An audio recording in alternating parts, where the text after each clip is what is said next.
and a very important role as a bridge between the south and the north, the east and the west. So how do you see the prospects of cooperation between China and Azerbaijan in the development of the trans-Caspian international transport corridors? Thank you so much.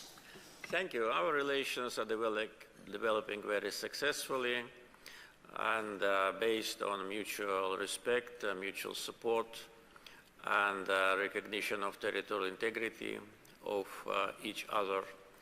Azerbaijan was among the first countries which expressed its opinion with respect to elections in Taiwan. We not only expressed concern, but we denounced it. So our policy of one China is very well known to our Chinese partners, and China always supported Azerbaijan's territorial integrity. So this was a kind of a basis for our cooperation. But now cooperation expands both in political and economic area, in the area of transportation.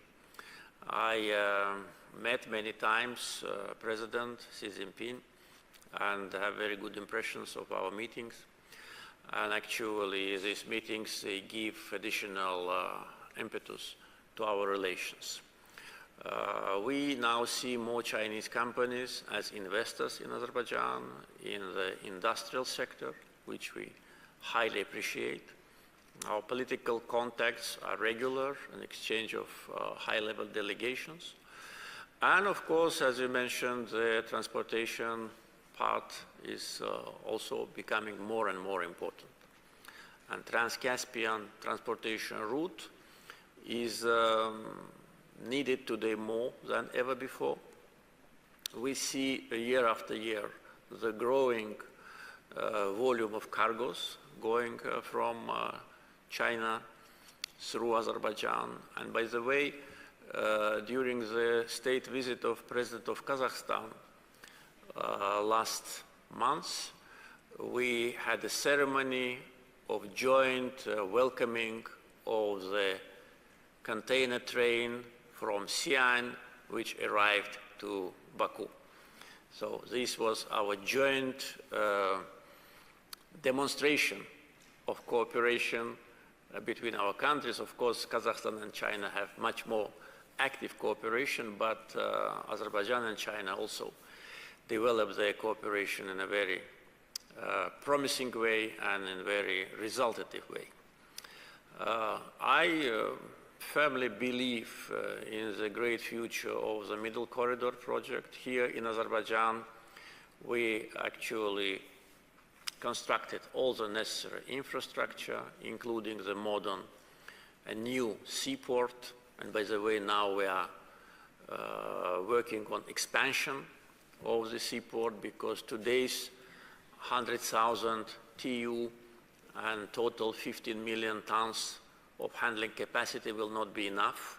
We already understand it. We want to bring it to 25 million tons and 500,000 or even 1 million TEU in order to be able to accommodate the growing volume of cargo, not only from China, but also from Central Asia.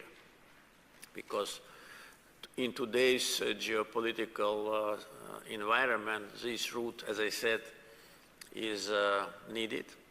And we also make another steps with respect to institutional support of that, because physical infrastructure is not enough.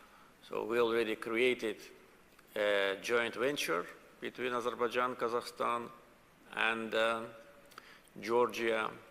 We are now working actively on digitalization of transportation route.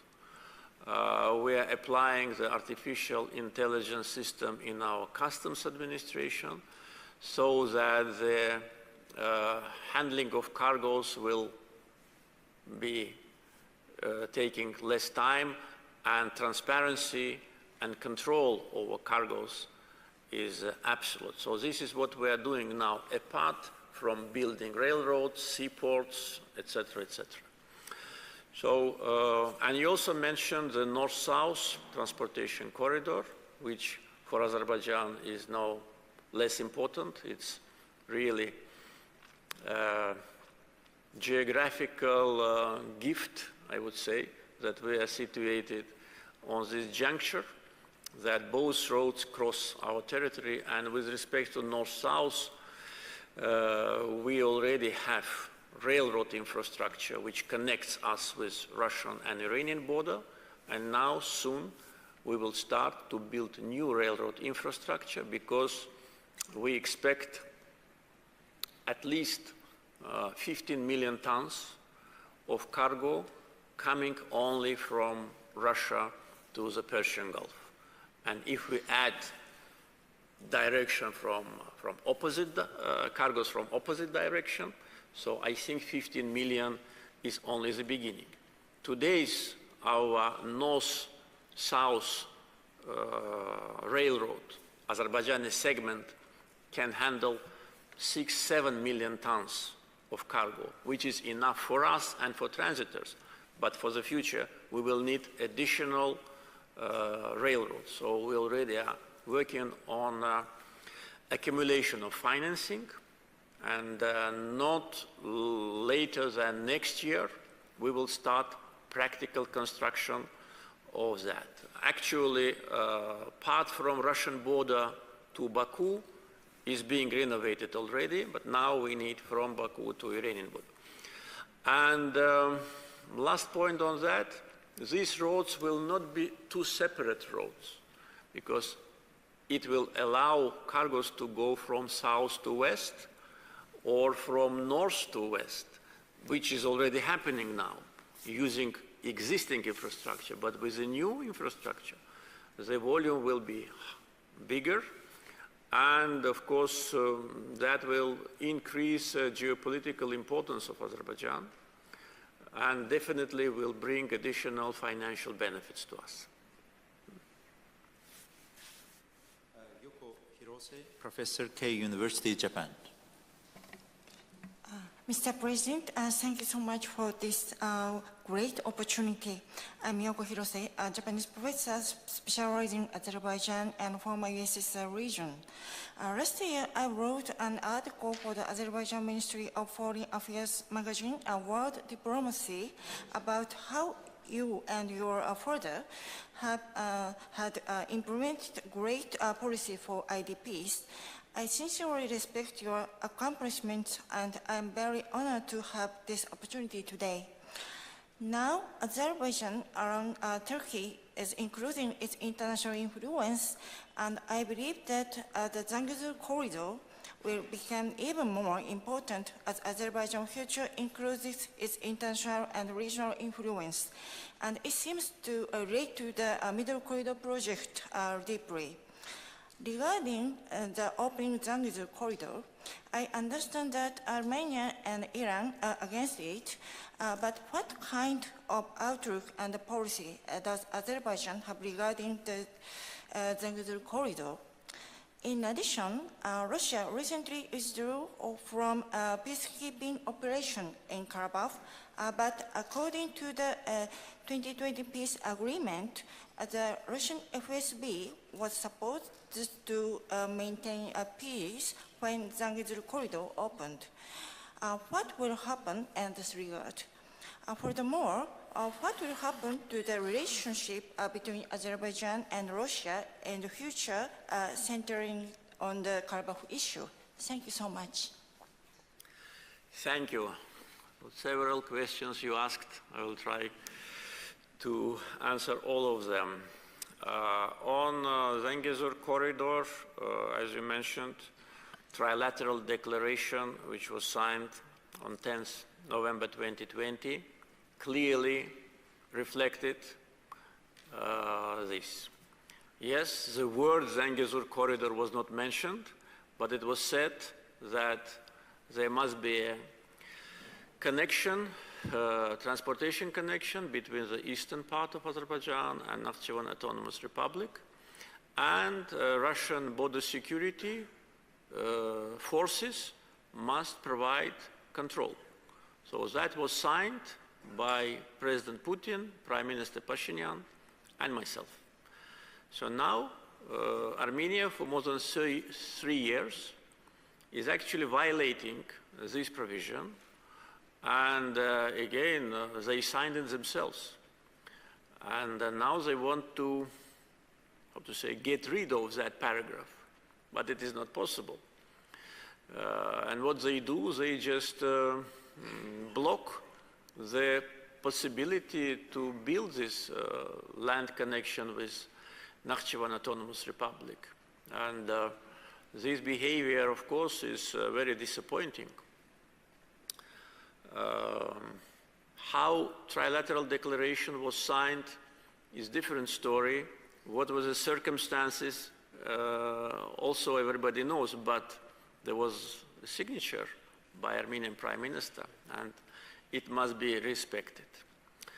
So, seeing that the process got stuck, we actually had to find another option, and we found it. And we started consultations with the Iranian side and agreed to make a bypass through Iranian territory, actually on the southern part of Aras River.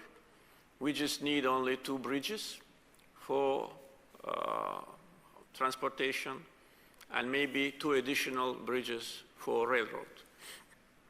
And by the way, the construction of the automotive bridges have started. There was even a groundbreaking ceremony there with the participation of high-ranking officials from Azerbaijan and Iran. What will be in the end? Armenia will lose. They want to become a crossroads. Yeah, they call it a crossroads of peace. But in order to become a crossroads of peace, first they have to agree with us.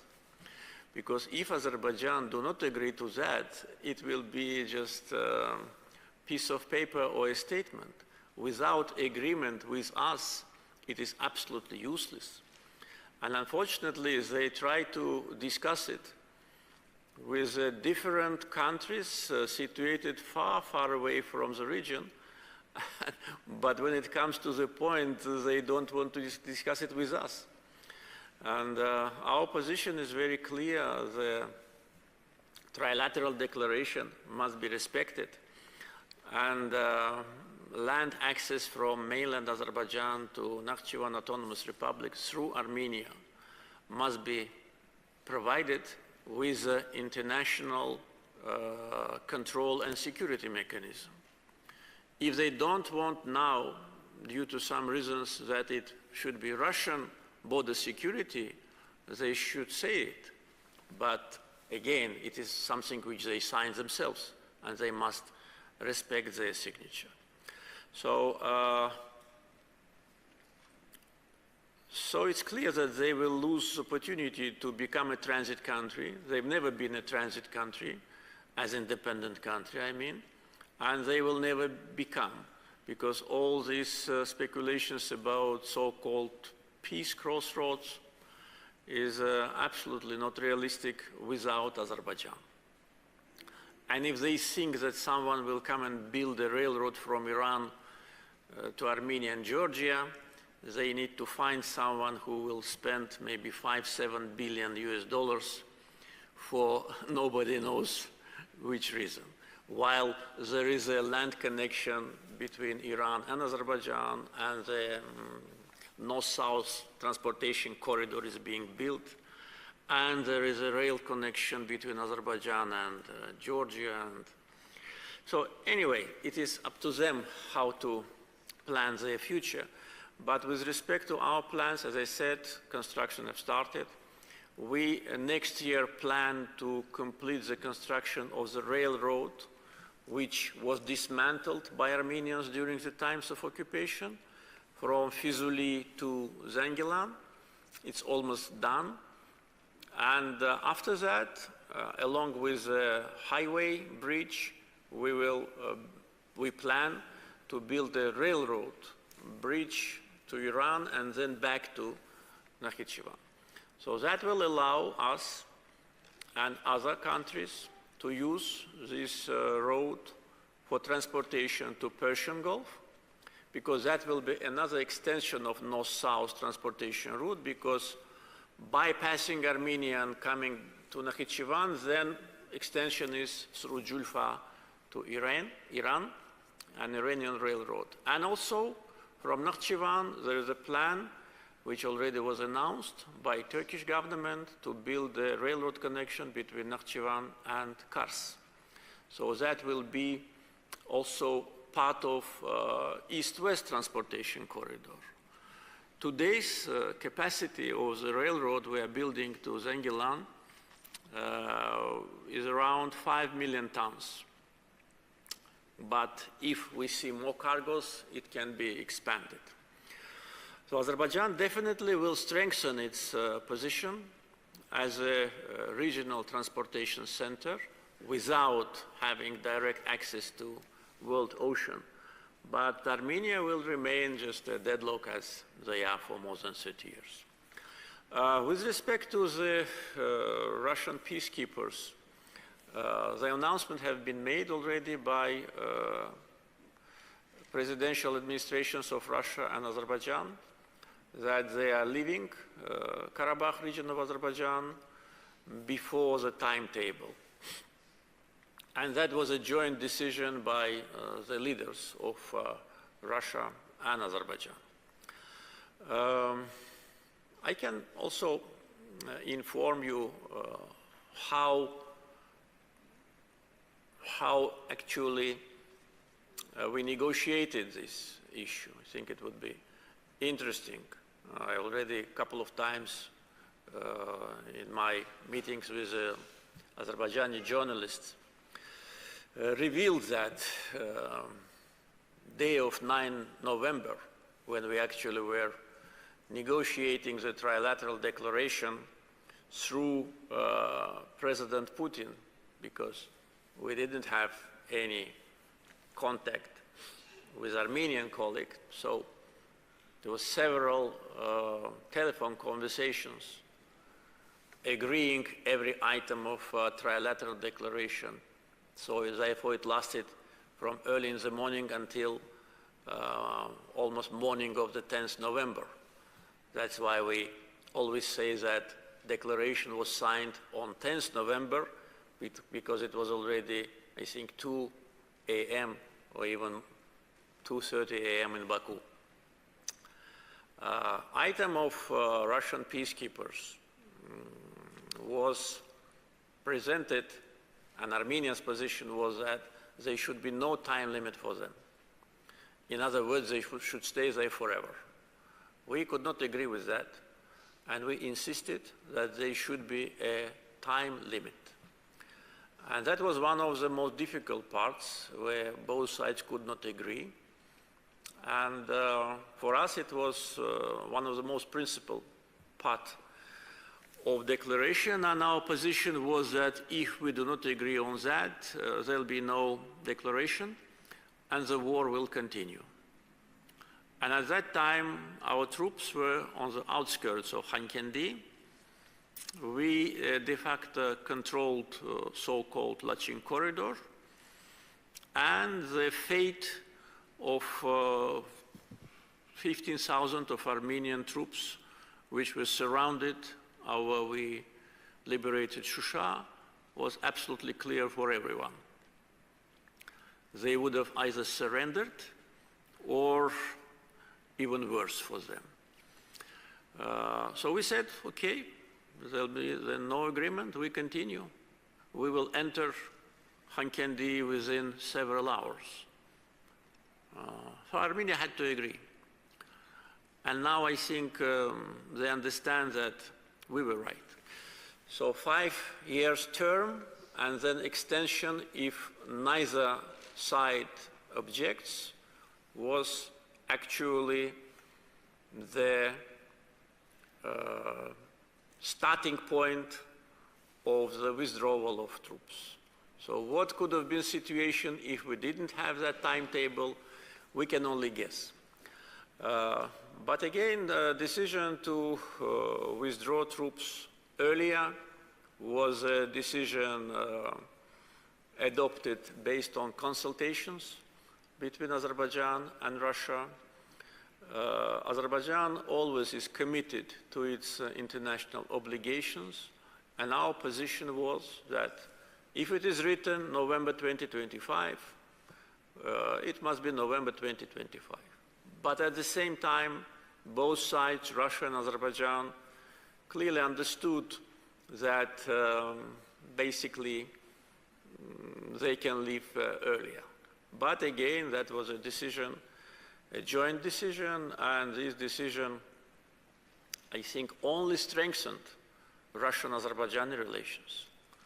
And as you know, yesterday I was in Russia, and that's why we rescheduled the time of our meeting. I returned at 2:30 a.m. this morning, so that's why I asked you to have meeting not in the morning.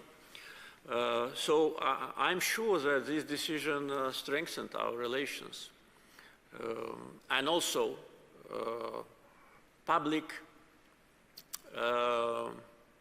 perception or public appreciation of bilateral relations, because it demonstrates that when countries have normal channels of communication, when they respect each other, when they cooperate, when they don't do anything against each other, they can find agreement on the most sensitive issues. And this example is a clear demonstration of that. And yesterday, once again, we reconfirmed the strategic substance of relations between Russia and Azerbaijan. And this is in the benefit of our country, I'm sure, in the benefit of Russia, and in the benefit of the region. Thank you. Craig Oliphant, Senior Advisor, Foreign Policy Center, United Kingdom. Thank you, Mr. President, for taking the time in a packed schedule really to share your insights with us. Craig Oliphant from the Foreign Policy Centre in London. And please let me echo the appreciation expressed already by others to you and the organisers for this really invaluable opportunity to meet and for such a timely and important discussion. My question already partly covered, but could you comment further on the current outlook for border delimitation involving not only the return of the villages, as we've heard, but also the more complex issue of the exclaves? And obviously, we've all been following very closely the very welcome announcements from last week. But how do you assess the prospects for implementation now moving forward and the knock-on effect for the overall framework agreement? You mentioned a moment ago on COP29, coming out of the peace process, and I wondered if I can turn that proposition into a question. Do you see the actual holding of COP29 in November as a propitious backcloth for further progress on reaching an outline agreement in the peace process, a kind of push-pull dynamic in action through 2024? Thank you. Thank you. I think it is absolutely realistic to reach an agreement between Azerbaijan and Armenia before COP29, at least agreement on basic principles. I think this also is an option, to agree on the basic principles and then to spend time more on details of the wording. But even the drafts can be ready. I think for that, both sides just need to work hard and maybe to have many sessions of meetings, not for one day, but maybe for several days. Delimitation and peace agreement are two separate issues. And I think that it will be wrong in order to combine them and to make dependent one on another. For a very simple reason. Our border with Armenia, something around 1,000 kilometers, maybe more, maybe less. Biggest part of that border was under occupation for 30 years. from Kalbajar, from Murov Mountains to the Aras River. It's around close to 500 kilometers. In Soviet times, even when we had administrative borders, but some part of the administrative border between Armenian Soviet Republic and Azerbaijan Soviet Republic was not identified. Biggest part of the border is absolutely uninhabited, and the height of the mountains is 3,500 kilometers, and 9 months a year it is covered with the snow. So it's a really very difficult terrain. So from practical point of view, to delimitate this border within a short period of time is not possible. Another two examples of the regional issues. Azerbaijan and Georgia, two friendly countries, and Armenia and Georgia, also two friendly countries, could not delimitate their border for more than 30 years. And not because, as I said, we have kind of problems. No, both Armenia and Azerbaijan have friendly relations with Georgia, but just because it's a complicated issue. Our border with Georgia, I mean those segments of the border which have been agreed, is about 70% only. So it's a slow process.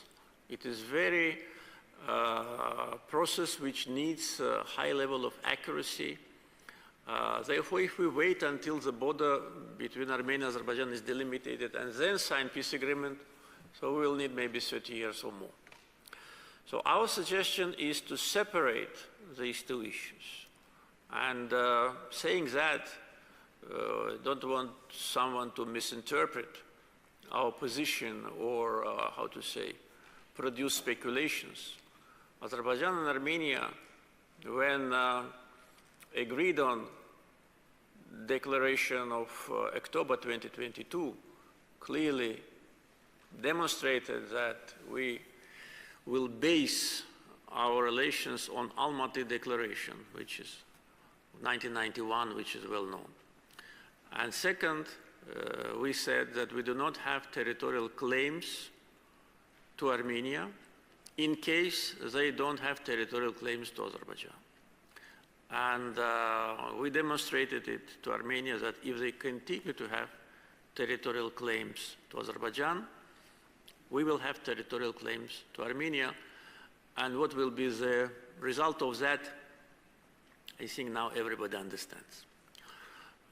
After they lifted publicly territorial claims to Azerbaijan and recognized Karabakh as part of Azerbaijan, of course, from our side, there will be no territorial claims to Armenia. Therefore, I just wanted to make it clear because sometimes those who are situated far away from here and wants to behave as more Armenians than Armenians themselves want to misinterpret our policy and our steps. Our policy and position is based only on pragmatism. The beginning of delimitation from the occupied villages of Kazakh was our proposal, and we told Armenian side that if they really want to demonstrate that they're ready to move on that, they should do it, because these are the villages which were inhabited. It is not some uninhabited hills which can be contested. It was inhabited by Azerbaijanis and were occupied. One of them was occupied even during the time of Soviet Union in 1990. Actually, that's when the war started against us. And the fourth of them was occupied in 1992, already after collapse of the Soviet Union. And I think around 10 or 12 kilometers of our state border already is considered to be delimited. And this is a significant moment. And it is not by chance that many regional and non-regional countries already expressed their support to that. How the process will continue, we'll see. As I said previously, both sides demonstrated constructiveness. Both sides understand the sensitivity of this issue and at the same time commitment to international law. And I think if the same approach is applied at a later stage, we can move faster. There is also one issue which we always raise, also from point of view of pragmatism, that the border should be, of course, delimited based on principles, but at the same time there are such parts of that border which create problems for both sides. It concerns the roads, it concerns sometimes security mechanisms, the visibility of the depths of the territory of each other. Therefore, we must be creative. We should not stick to the line and just go like a blind cat on that line. No, we take the line as a basis, but we must be reasonable and agree on such a border that will be safe and secure for both sides and will be comfortable for both sides. Though, as I said, biggest part of the border and surroundings is not inhabited places, but there are parts where people live close to each other, and one of them was exactly the territory of that 4 villages where the distance between the settlements may be several hundred meters or maybe less. And when we raise this issue of 4 villages, and we raise it actually right after the Second Karabakh War, we never forgot about them. The issue of exclaves is a different story because it's more complicated, because this exclave situated, of course, in the territory surrounded by other countries. Therefore, they must be addressed during the process of delimitation. If Armenian side wants to address them now at the second stage, we are ready. If they want to address later, we are also ready. After delimitation is finished and immediately demarcation is done now in that area of 4 villages of Kazakh region, I think both sides, 2 commissions on delimitation, must agree about the next steps. We don't want this issue to be a kind of an isolated episode. We want to continue on the path of delimitation, and I would suggest to start maybe from the easiest part. If the Armenian side wants to start with the most difficult part, like exclaves, we're also ready for that. Stanislav Prichin, Head of Central Asia Sector, Imam Aras, Russian Federation. Mr. President, good afternoon. Thank you very much for your time. My question lost a little bit value after your comprehensive answer on energy balance of Azerbaijan, but anyway, I will try. My question about nuclear energy, because from the point of view of ecological damaging, probably this is one of the most secure kind of energy sources, especially taking into account that even recycling of solar panels usually costs very high price, and at the same time it's very difficult to organize this process without damaging environment. Meanwhile, we see now the real breakthrough in nuclear energy from the point of view of using, for example, spent fuel from old style reactors for new reactors, so fast neutrons. So Russian Rosatom is one of the leading companies here, and from this perspective, especially taking into account that gas resources is huge in Azerbaijan, but they are not endless. And from the point of view of long-term environmental issues, does Azerbaijan consider the possibility of using low-power reactors or generally nuclear power plants as the possible answer for long-term demands for energy? Thank you very much. Thank you. We've been approached by Rosatom with different ideas, and now we are in the process of consultations with them.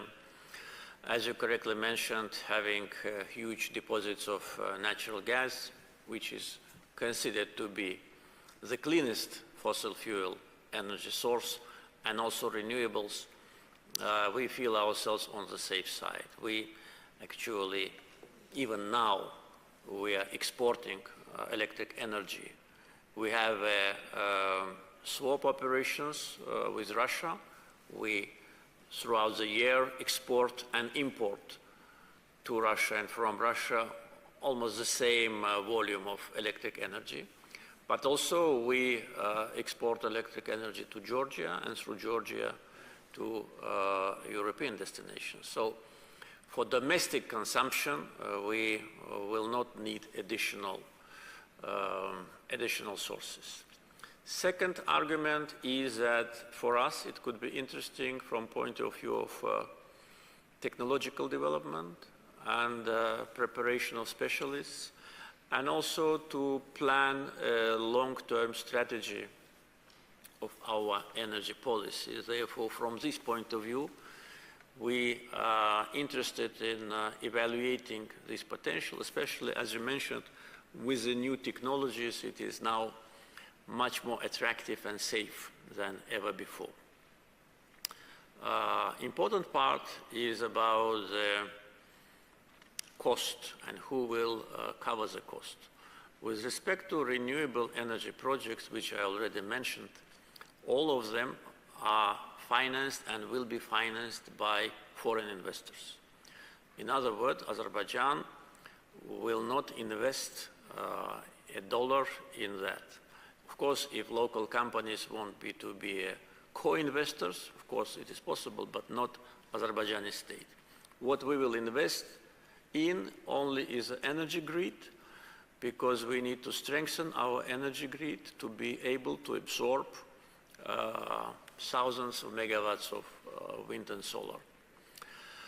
With respect to nuclear, usually it is the host country who pays the bills, and it is very costly. So from economic point of view, I think it would not be wise now to enter this kind of arrangement, even if it is a kind of a loan arrangement. If it's a loan, anyway, you will have to repay. From point of view of environmental protection,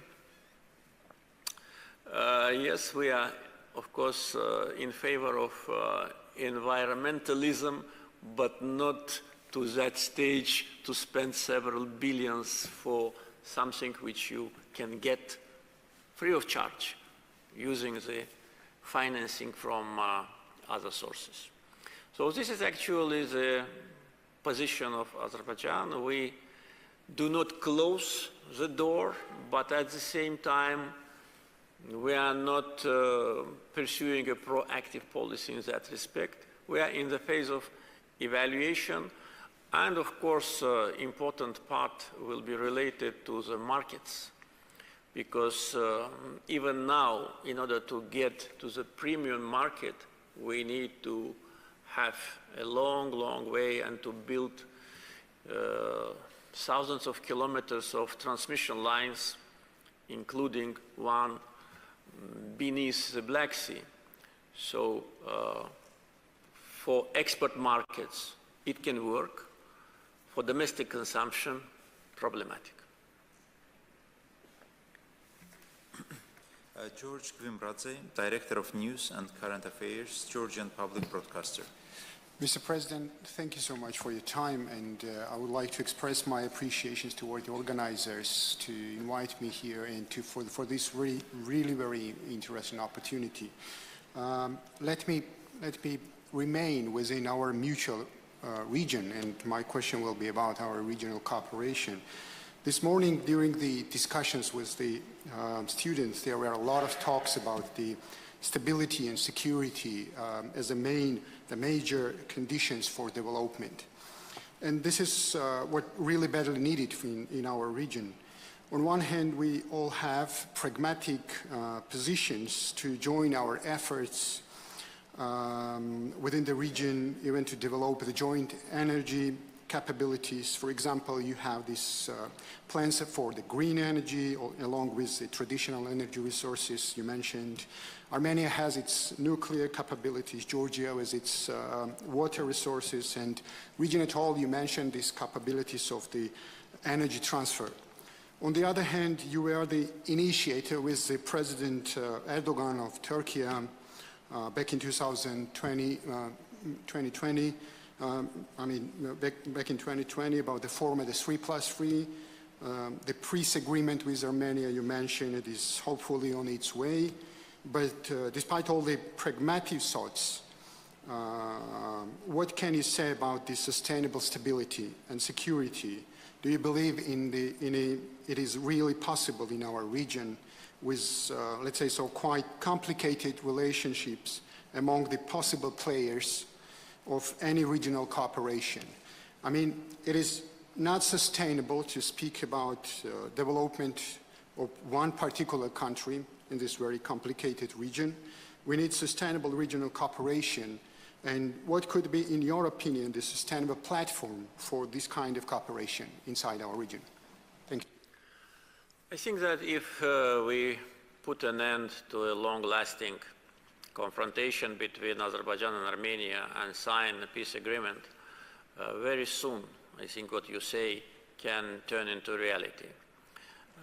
Because actually the potential of the countries of the Southern Caucasus is already known, and we already know what areas we can work together. You mentioned area of electric energy and correctly identifying the potential of free countries.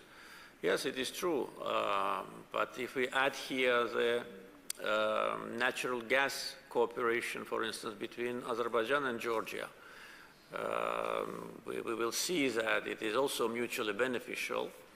And today Georgia is 100% on the safe side with respect to natural gas supply, and year after year the consumption due to the growth of economy and industry in Georgia is growing, and year after year we increase our supply, and now I think it reached already 3 billion cubic meters, and it's almost 100% of the gas supply to Georgia, which comes from Azerbaijan. Potentially Armenia can also be a recipient of Azerbaijani gas, especially taking into account that gas price for Georgia is very friendly and very preferential.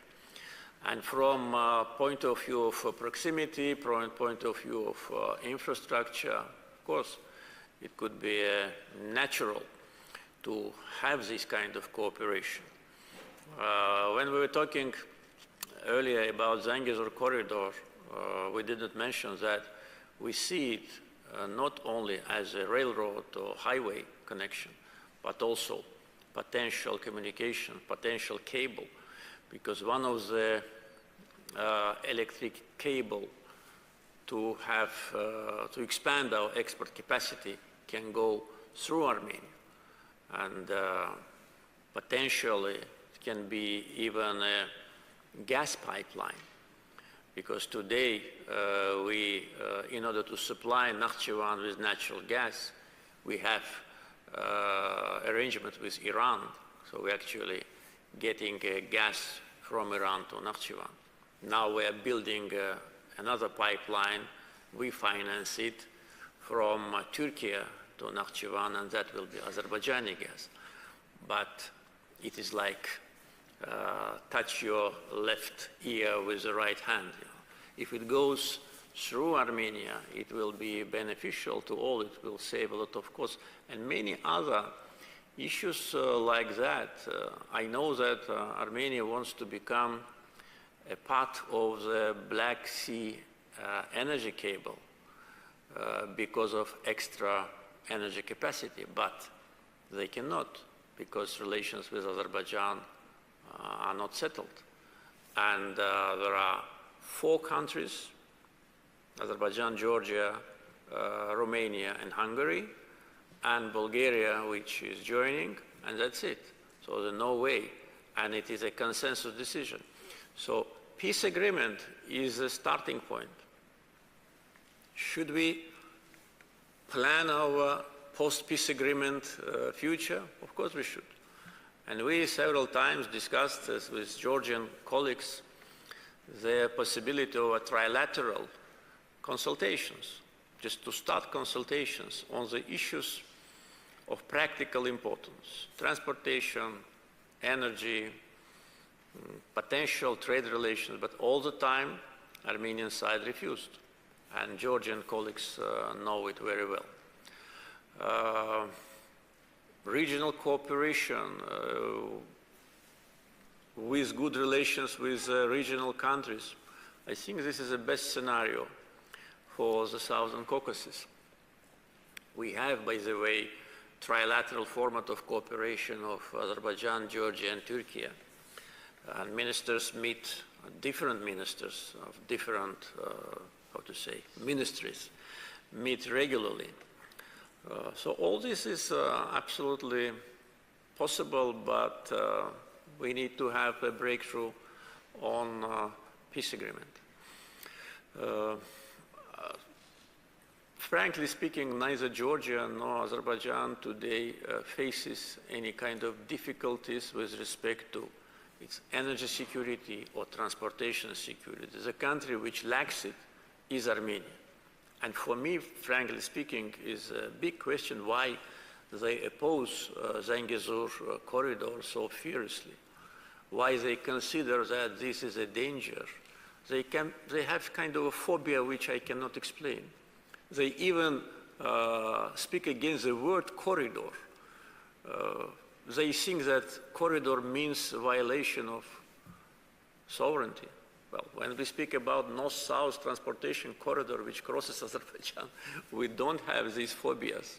Corridor is well-known international word. So when they hear Zangezur corridor, they become almost insane. So it is very strange. But again, we need to think about the future, and I think you raise important issues to think and to plan post-peace treaty development. And here also I invite our colleagues and participants to maybe think about that. Maybe on the level of some informal meetings in Georgia to organize kind of a session, a seminar on that, just to see what could be the potential. Because now we only can assume what can happen, but maybe there can be many more things which we even do not think about. So we treat it positively. We think that regional processes must be taken care of by regional countries. And by the way, this excellent example which we discussed of delimitation of and return of 4 Kazakh villages demonstrates that when we work together on bilateral track, we can achieve good results. Hélène Vassilina, President and Founder, Trasodera Forum Initiative, France. Sorry. Thank you, Mr. President. It's an honor to be here and come back to Azerbaijan. Very pleased. Thank you. Thank you.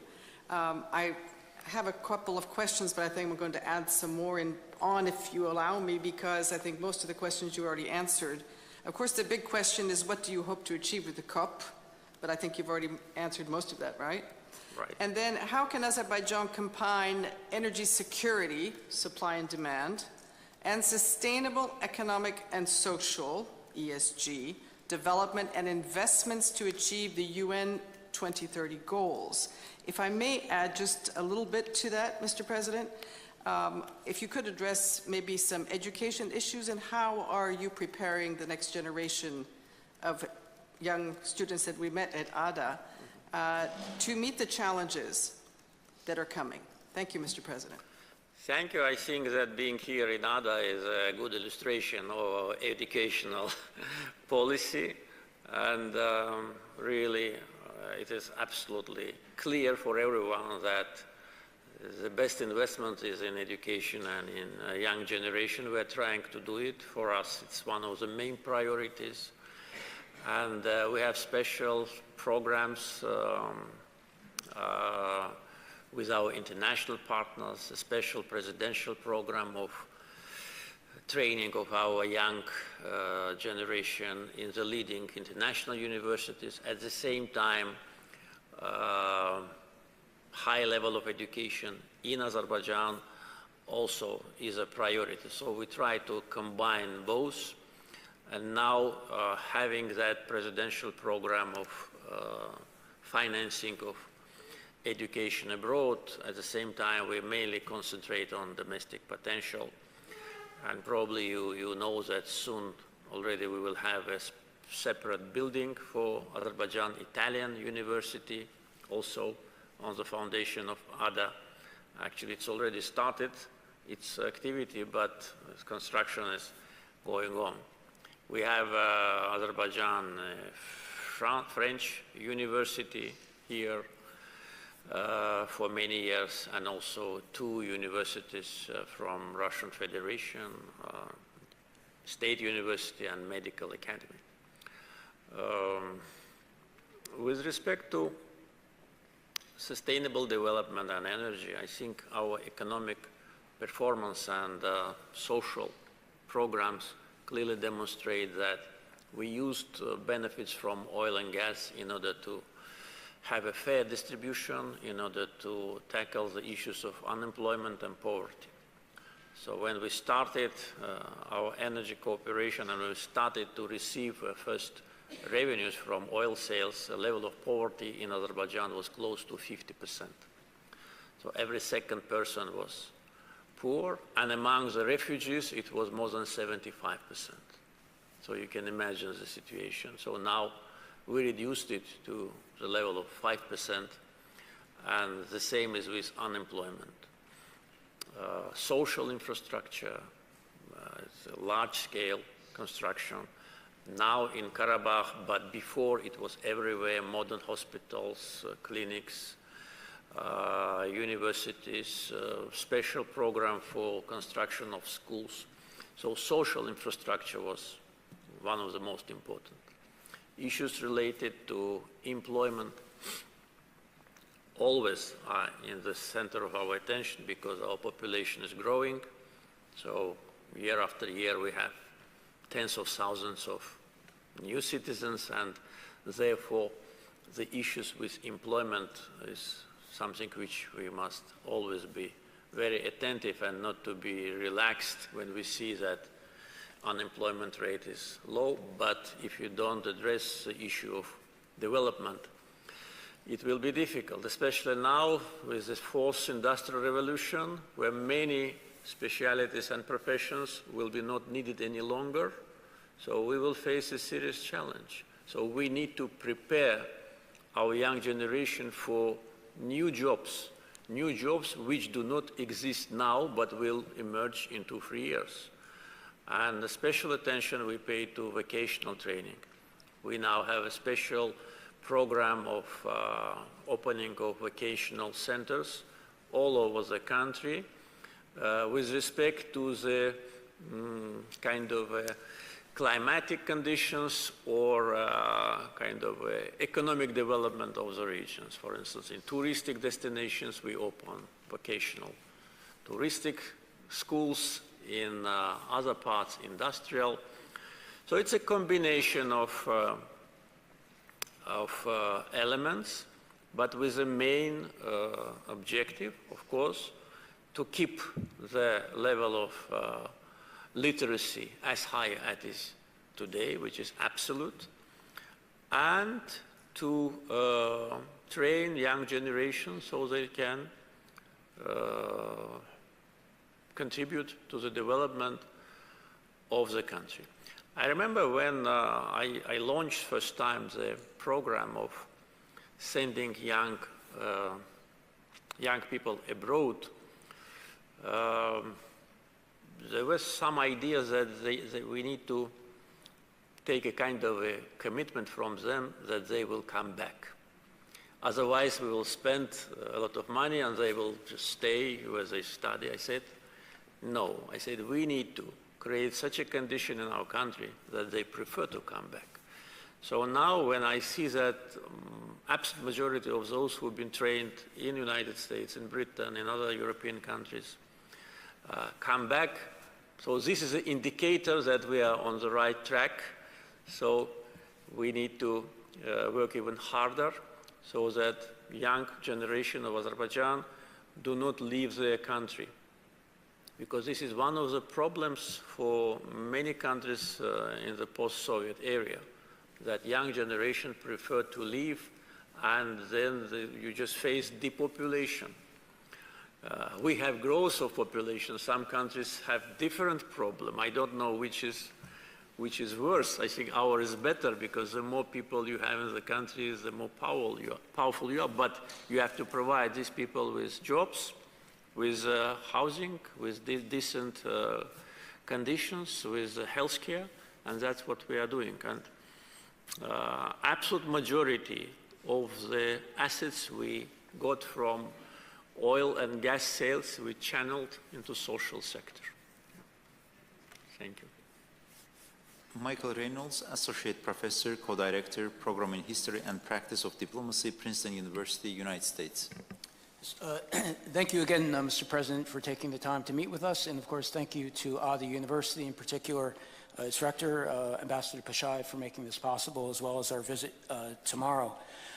As a professor, I'm very gratified to hear that you're giving so much thought to education in Azerbaijan and the future of its youth. And earlier today, we met a number of outstanding Azerbaijani students, and I was quite impressed by the quality of the conversation.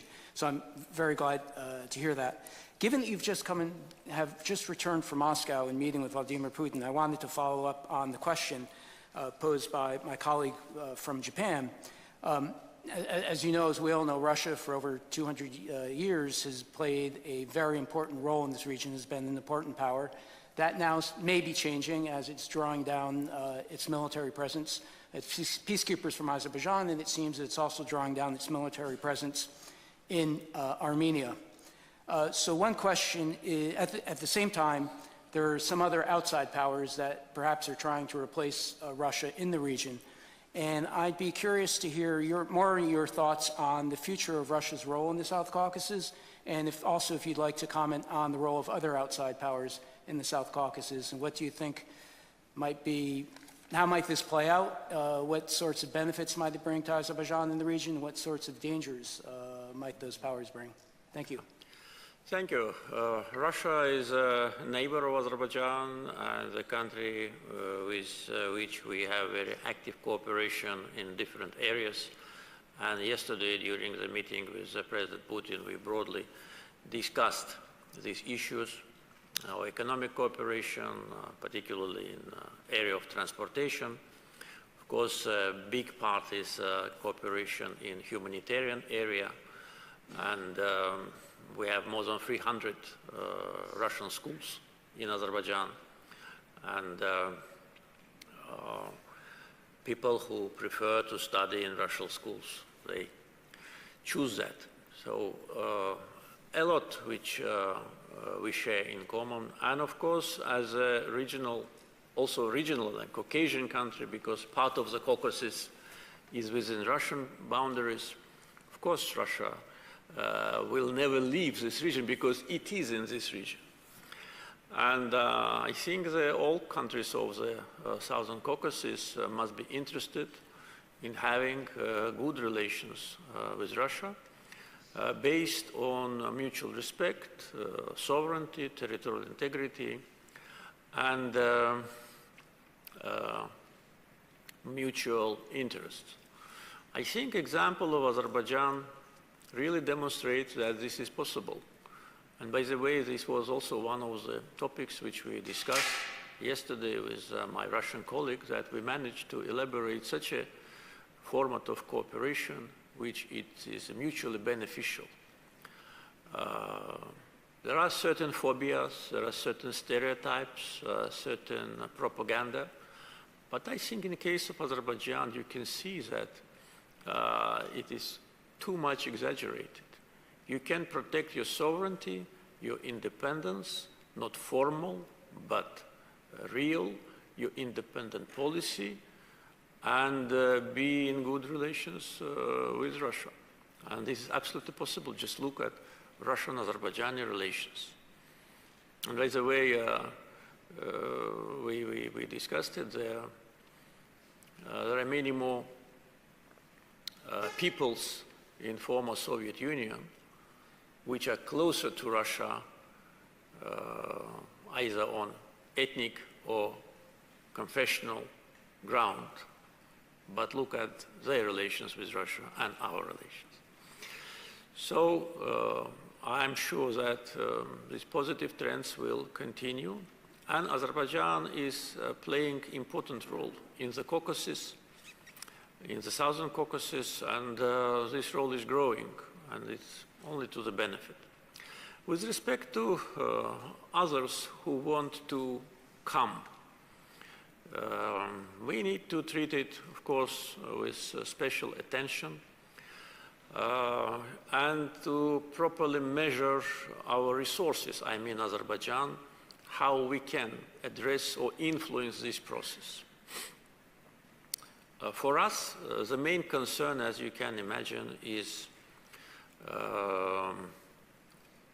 potential revanchist trends and existing, by the way, revanchist trends in Armenia. And we have full right to be concerned because Armenia launched aggression against us, occupied our territory, expelled a million people from their homes, looted our territories and devastated everything, destroyed 20% of the territory. So we have full right to be very seriously concentrated on everything what is happening in Armenia. And it is not that we are interfering into their internal affairs or into their relations with some other countries which are situated far away. Not at all. We never interfere in any country's internal affairs, and all our neighbors know it. But it is a matter of our national security. We cannot sit and wait, seeing how France, India, and Greece are weaponizing Armenia against us, and do it openly, demonstratively, and as if trying to prove something to us. We cannot just sit and wait, and we openly express this position to Armenian government and to those who want to take care of Armenia now. We will have to take serious measures if we see a serious threat to us. So far, those weapons which are being delivered to Armenia, some of them are dangerous, some of them are not, but this is not critical. So my message to Armenia is, and once again using this platform, don't do it. And again, my message absolutely should not be considered as something arrogant, no. Something which is not unaffordable, again, no. I'm not going to interfere into whatever they do. It's their life and their country. But when they build military power against us, when they concentrate sometimes their troops on our border, we cannot be silent. This is now our security. And we have a right to be concerned. So my message to them and to those who want to use them as a forepost against Azerbaijan, don't do it. No matter how many weapons will be sent to Armenia, they have no chances against us. And Second Karabakh War demonstrated it. For only 44 days, we climbed the mountains which ordinary people cannot climb just on hiking, you know. And we did it with weapons, with light weapons, and destroyed the army completely. And then several hours of anti-terror operation when we put an end to separatism, also demonstrate to them. And we, again, have no bad intentions against Armenia. We don't have any claims to their territory, but they should understand that first, these weapons will not help them. Second, this is dangerous. And my duty is to warn them and also to warn those who is behind them, who is manipulating them, that this is really dangerous and they should listen to what I say, because they know that they should listen to what I say. My recommendation is that, and also, apart from that, Armenia can be another candidate for global confrontation. We have, unfortunately, these cases close to our borders. So they can be used for global confrontation between West and Russia. And if it's the best scenario for them, it's for them to decide. But that could be a catastrophe. That could be a catastrophe. And those today who promise them ultimate and continuous support will run away if the first bullet is shot on the border. I'm absolutely sure.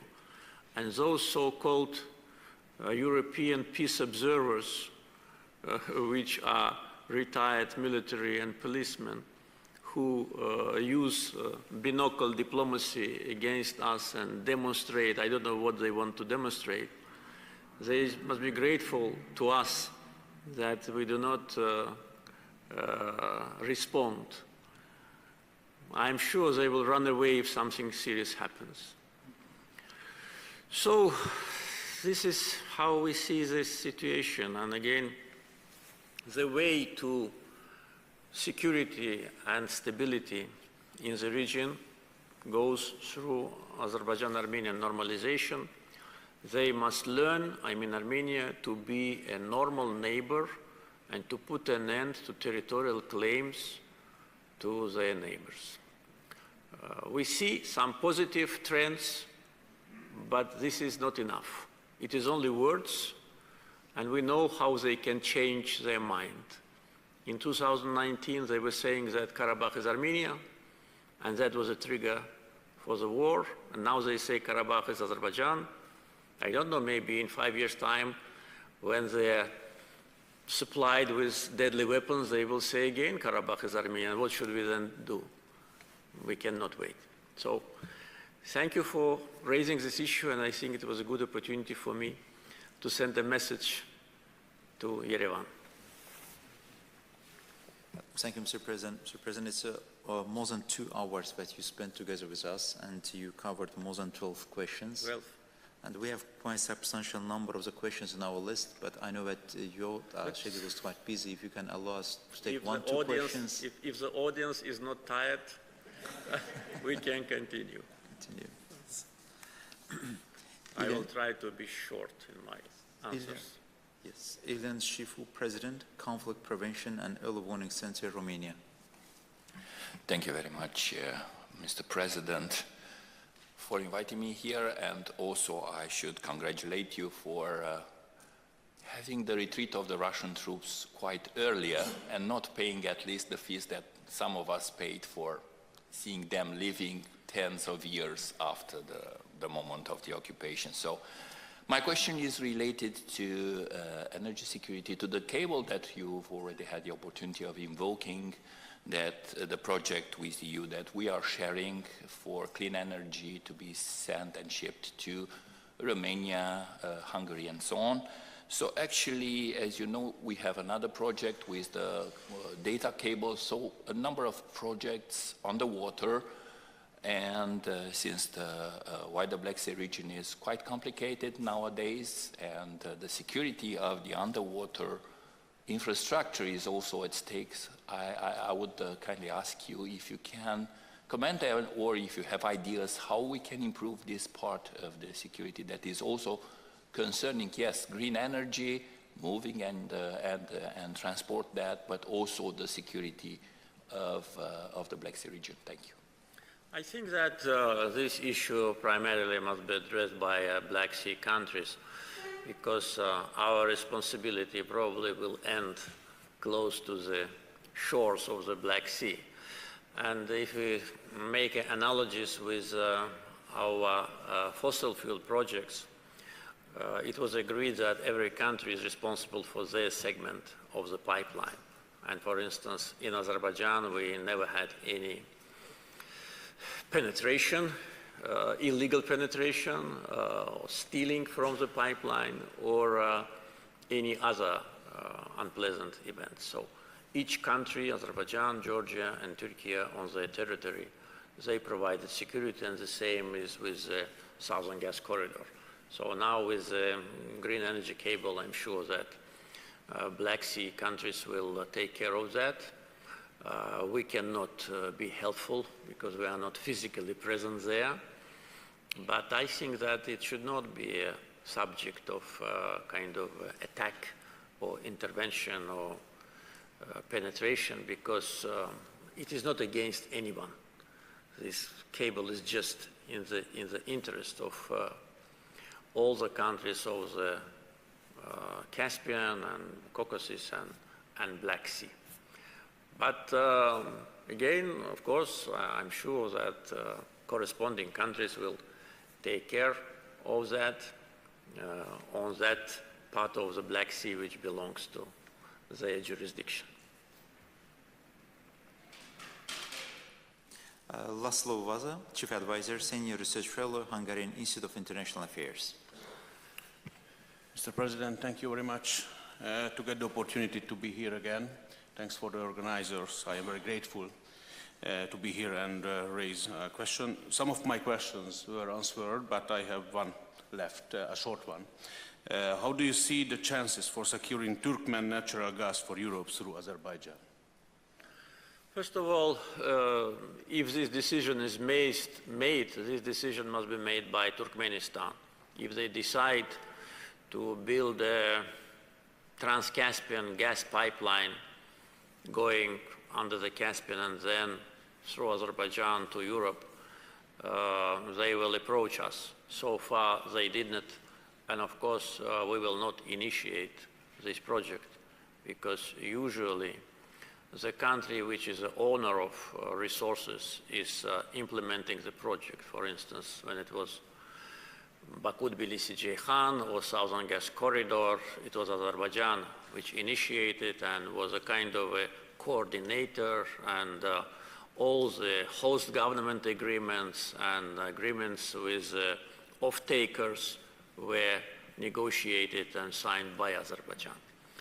So I do not remember the case when the transit country could be could finance or initiate that. So far, we didn't get any messages from Turkmenistan, therefore I cannot comment on that.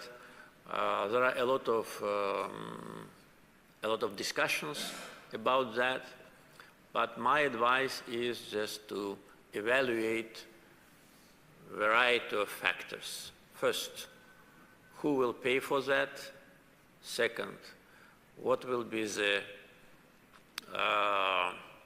non-corporative financing, taking into account what I already said about restrictions of European financial institutions to finance fossil fuel projects? Who will be the recipients of this gas? And what will happen after the gas is delivered to Azerbaijan? Because today, Southern Gas Corridor is fully packed. So we today think about expansion of TANAP and expansion of TAP. So if somebody thinks that building a pipeline under the Caspian makes the deal done, it is not. Because either there must be another pipeline, all the way down from Baku to Europe, or I don't know. So a lot of questions and no answers, therefore. My comments is based on that.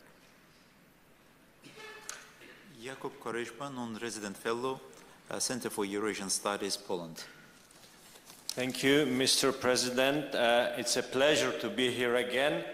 A pleasure and a true joy of a scholar and theoretician who can see the history happening. Because my deep feeling is that what we are witnessing here is the future in the making. You know, I come from Poland, a country that has and always had interesting neighbors, and this is what makes our two countries similar to each other despite the geographical distance. And this is not exactly an optimistic constatation, because as we could see during last few months, not all of your neighbors are interested in peace, progress, cooperation, and prosperity. And therefore, my question to you is, do you think that the unconstructive stance of your Armenian partner during the peace process is simply a bargaining, a kind of theater, a part of the negotiating position, or is it something deeper, long-term, a strategy? And if this continues, is there a plan B in case Yerevan keeps rejecting the peace and engages external forces to destabilize this region? And I know that Azerbaijan has a lot of strategic patience. You proved it more than once. But what if your patience is ignored and abused? Is there an alternative strategy for such a case? Thank you. Well, alternative strategy can only be continuing the arms race. We have no other choice.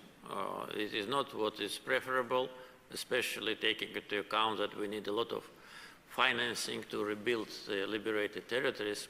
But if we don't reach a peace agreement, that will mean that Armenia, as you mentioned, is planning something different. And they're using this process only to win time.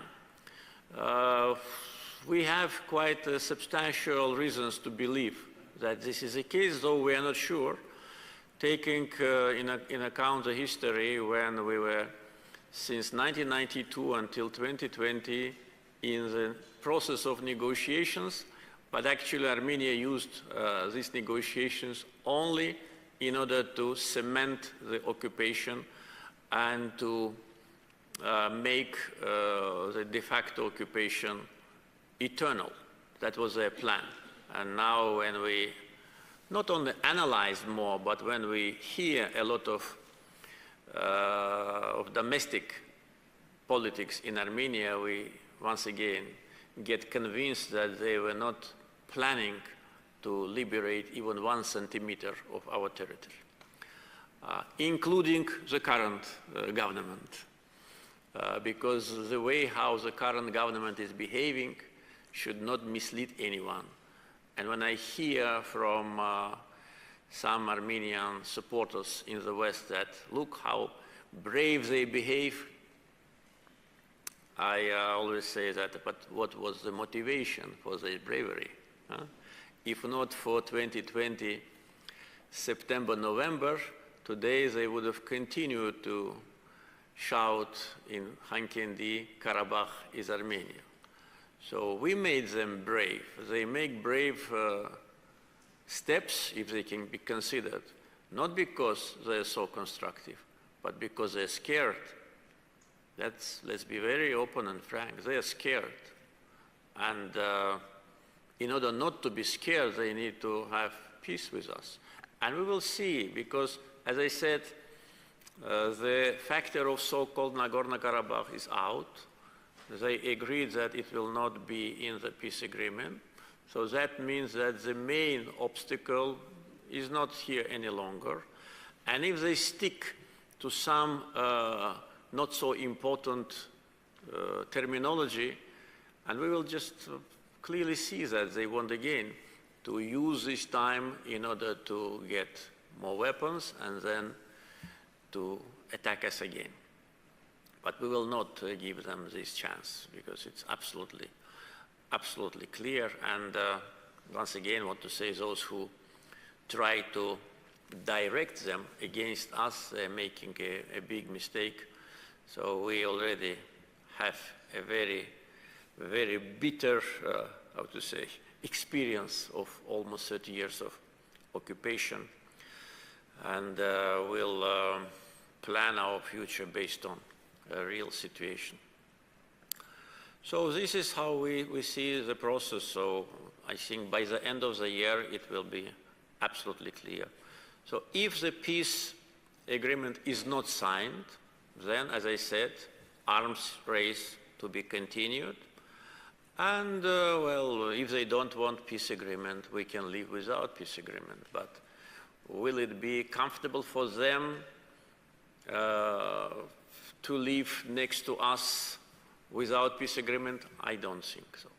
So I think it's mainly in their interest, more than in our interest, to agree on the terms which are based on international law. And in these proposals and these comments which we sent, there is nothing which cannot be accepted. Only they must be reasonable and not to demand unachievable. And also important is for them to know, and for those who support them, that the 30 years of occupation and the result of the Second Karabakh War should not be ignored, and no one should behave as if that never happened. The results of the war always influenced the post-war situation. And in our case, we did not take advantage of our victory, not at all. We stopped, as I promised, during the war. And I said, give us a date when you leave our territory and we will stop. And we stopped. And that's already almost 4 years. And then in Karabakh, when they started to demonstratively ignore us, when they held so-called presidential elections in Nagorno-Karabakh and elected so-called new president, when a criminal oligarch from Moscow came there and started to behave as if he is a prime minister of a country, and also financing terrorism and also spreading threats to different people, they should have known that we will not tolerate that. And we many times delivered a message to them directly and through Brussels and through other channels, that don't play with fire. We can restore sovereignty anytime and no one will stop us. And that happened. It lasted several hours, not 23. 23 was needed just to finalize the formalities. It lasted several hours, less than 10 hours, and it was done. So that was a lesson to them. Second Karabakh War was a lesson. And again, we did it, and we didn't do anything else. Who could have stopped us then if we had some terrible plans of some people in some Western European capitals try to present? Who could have stopped us then? These retired French policemen on the border, could they stop us? Of course not. We stopped ourselves because we don't want territory of Armenia. We want only to be under our control completely and forever. Carlo Marino, founder and director, Euro-Asiatica News, Italy. Mr. President, thank you for the honor you give me. And I am a friend of Azerbaijan because I am also vice president of Italy-Azerbaijan Association in Milan.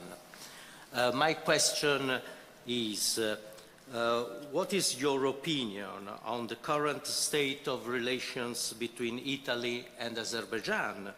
And are there opportunities for collaboration between our two countries in the fields of green economy? Thank you very much.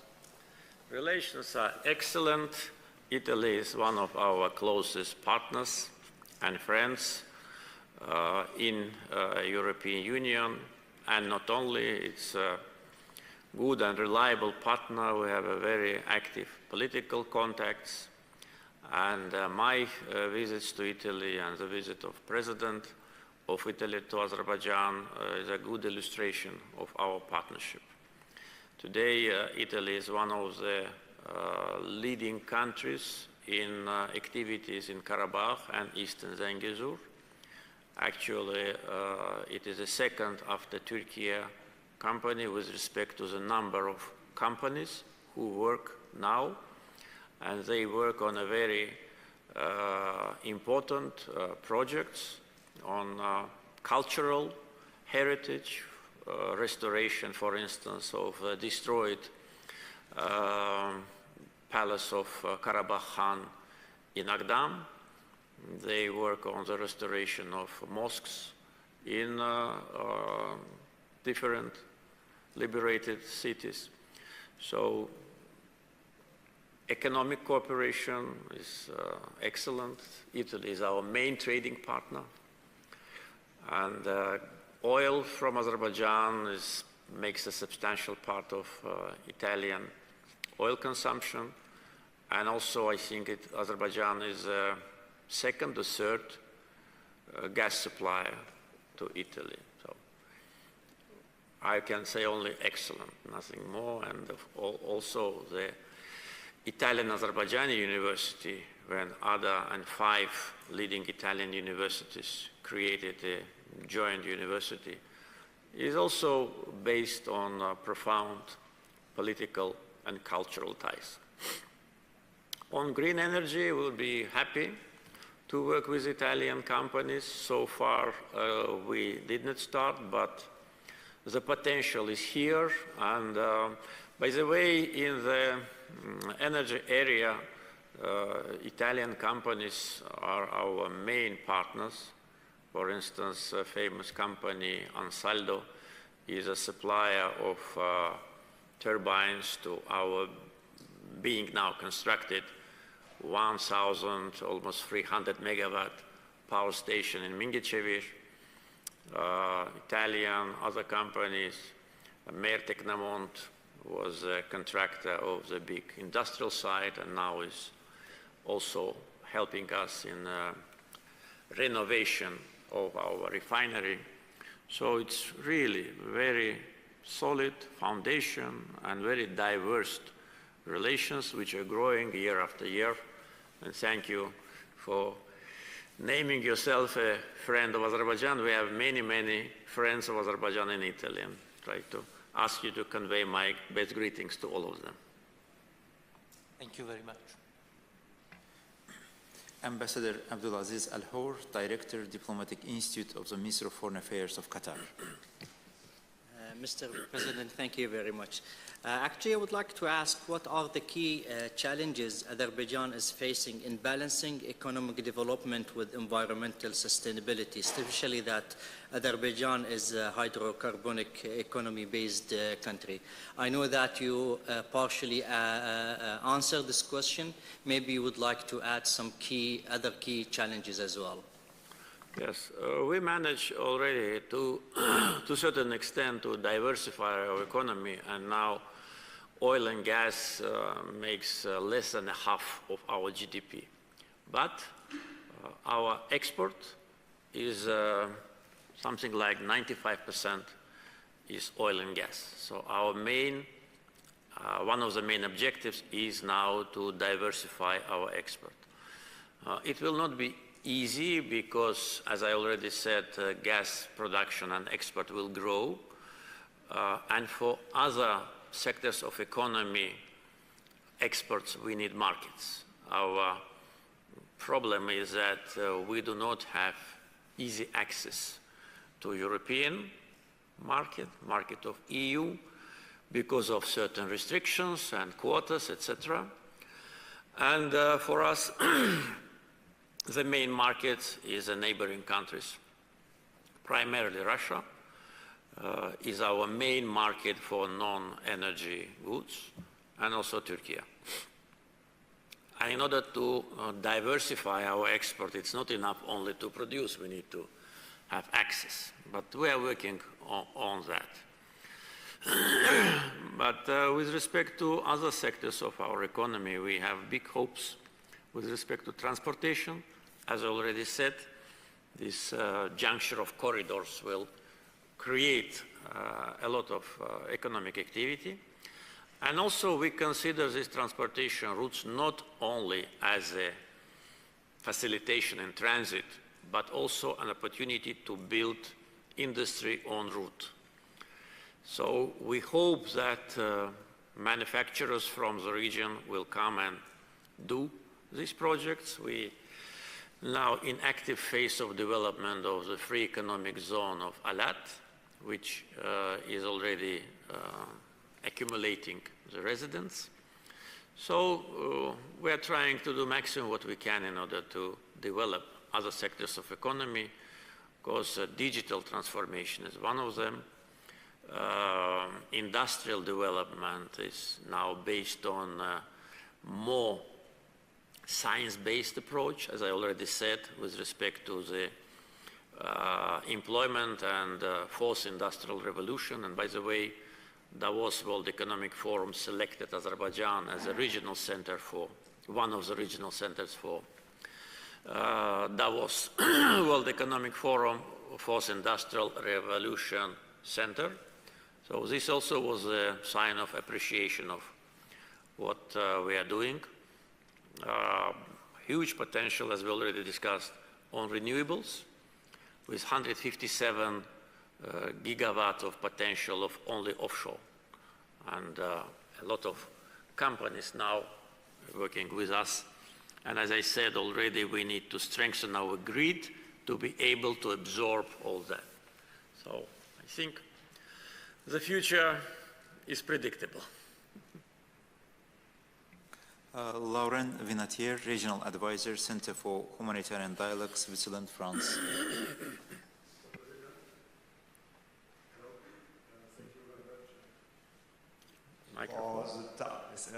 Good afternoon. Yes, I can't help to make a comment. I'm working for the Center for Humanitarian Dialogue. It's a mediation organization, and I fully agree with you. The less mediators, the better for the peace process, so I may change my job at some point. I wanted to ask you a question about Turkey. Territorial claims not only to Azerbaijan, but also to Turkey. And definitely this issue also must be addressed. You know that the national symbol of Armenia is a mountain Agredag, which they call Ararat, which is situated in Turkey, which I think is absolutely unacceptable, and my personal opinion is absolutely wrong to send such a message to their society. I remember that the previous president of Armenia, Sergej Sarkisyan, once was asked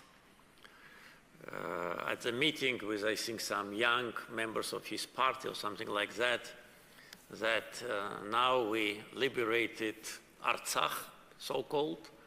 So what about Western Armenia? That's how they called, and some of them still called, Turkey.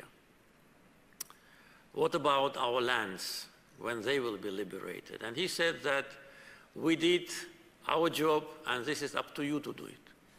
So this is not something which I invent. This you can find on the internet. That's what he said. And that's what they thought. And this is, I think, the biggest tragedy of Armenian society, that they really thought that they can separate that part of Turkey from Turkey and adjust it to Armenia. So they overestimated themselves, and this is the biggest problem. Now they want to normalize, and we support it, but they need to get rid of all these attributes. With respect to Azerbaijan, they need to change their constitution. And again, I'm saying that not because I want to interfere into their affairs, but because in their constitution, they have a reference to the Declaration of Independence, which says that Nagorno-Karabakh, so-called, is part of Armenia. So how can we sign a peace agreement when they have in the constitution such a reference? So when I say you need to change constitution, not because I'm arrogant or I'm just trying to be rude, no, because it's a precondition. The same, I think, should be changing of this national symbol. The mountain, Agredar, must be changed. They have a lot of mountains in Armenia. They can put, if they like, another one. But as far as I know, of course there is a coordination between Azerbaijan and Turkey on this issue, as well as on many other issues, because Turkey and Azerbaijan, I think, on global scale are the two most close to each other countries in the world. And not only the alliance declaration which unites us, but a lot of things which unites us. And it's an important factor of regional security and stability, I mean, Turkish-Azerbaijani unity. And I know that there's an established position in Azerbaijan and in Turkey that two processes must go in parallel. Turkish-Armenian rapprochement and Azerbaijan-Armenian normalization should go in parallel. This is our position. Also, this is the position of Turkish president. In could be ideal situations that one day they can be signed two agreements, peace agreement between Azerbaijan and Armenia and normalization agreement between Armenia and Turkey with opening of all communications and putting an end to a decades-long hatred and turning the page and starting a normal development. What we hear from Yerevan officials, yes, we take note of that there must be a difference between real Armenia and mythological. Yeah? They call it historical, but I would call it mythological, because history should not be subject of manipulation. So they created the myths about the history. They, how to say, incorporated in the history historical personalities which never had any Armenian ethnic roots. So this is a historical manipulation, and they, at what point they started to believe in all those mythology. That was a tragedy, because they created mythology, they wanted the world to believe, and they started to believe themselves. And when they said that young generation of Armenians will take Turkish territory, that was a degradation of the serious psychological disease, not only of Sergic Sarkisyan, but also of those who listened to him and those who asked him this question. So now, what we expect, that Armenian government will move from words to actions, and we will judge them by their actions, and they need to understand that the Turkish-Azerbaijani alliance is as solid as a rock, and they need to take that into account now and in the future. We have around 10 questions. Okay. Go. Bruno Macaes, Senior Advisor, Flint Global, Portugal.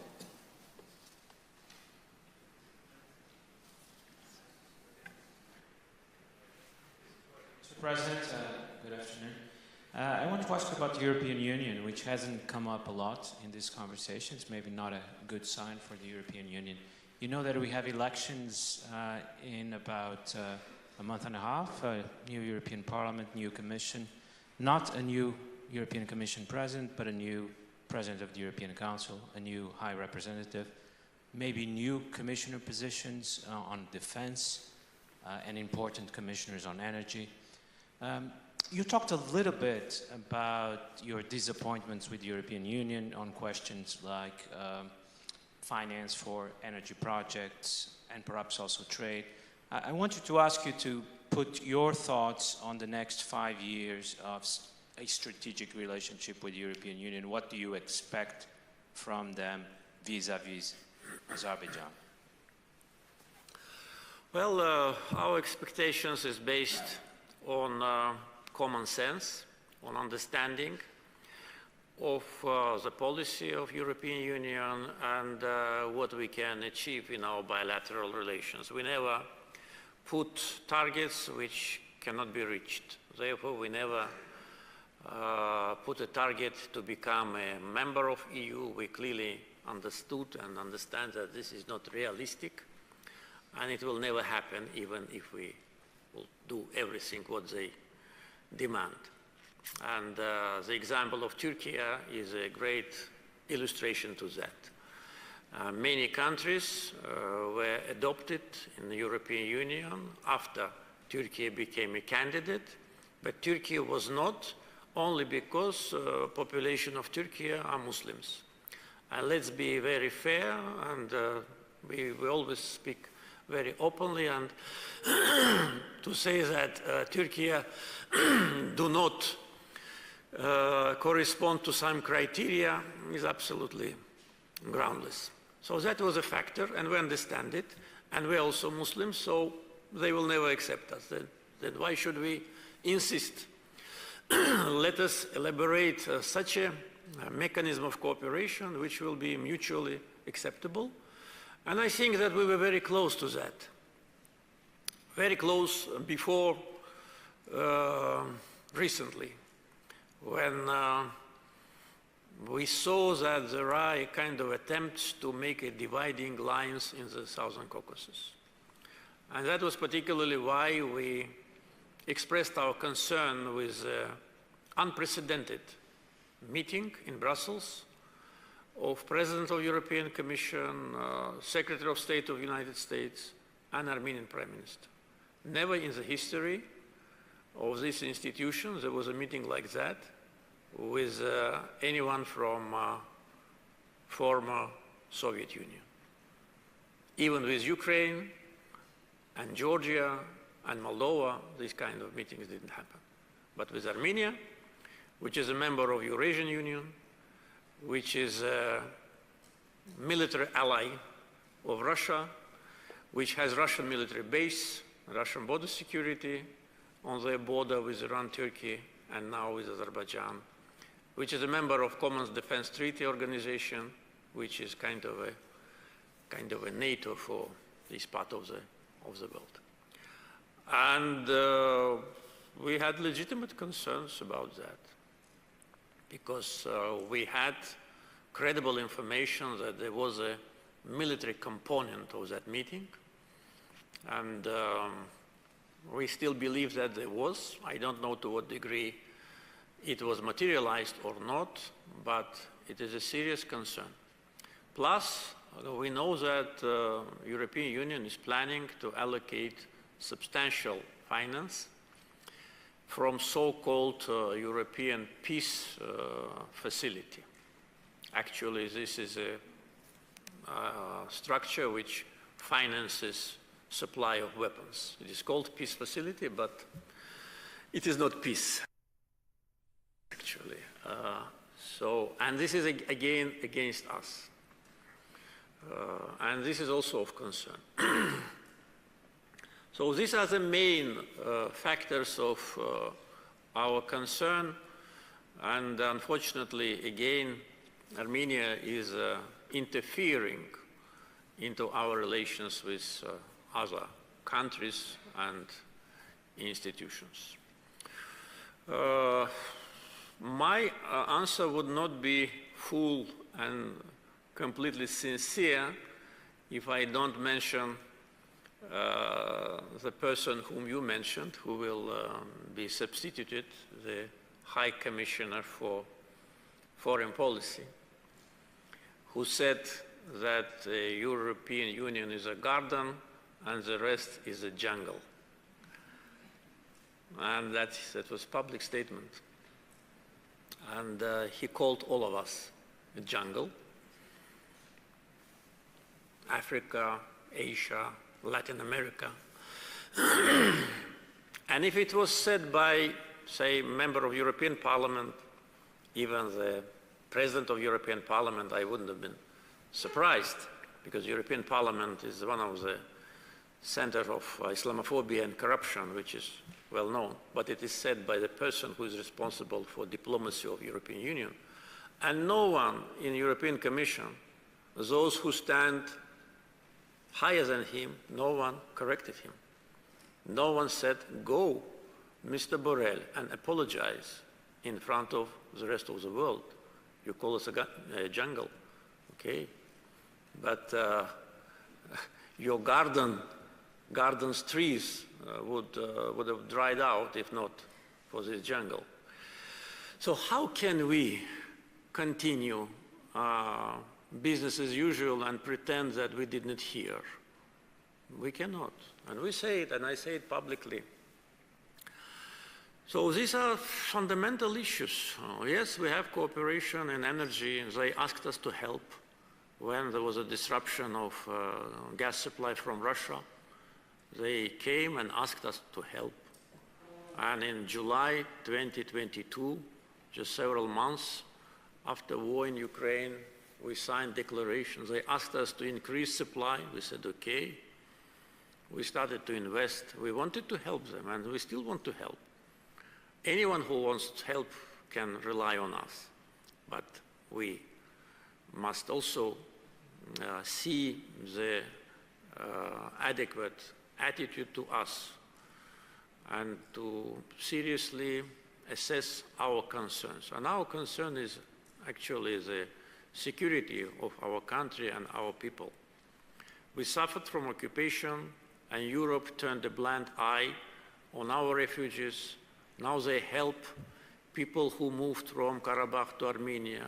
I support it. They do a good thing to help them. 60,000 maximum, because the rest were military personnel. But what about the million of Azerbaijanis? Why didn't they help them? What was the reason why they didn't help them?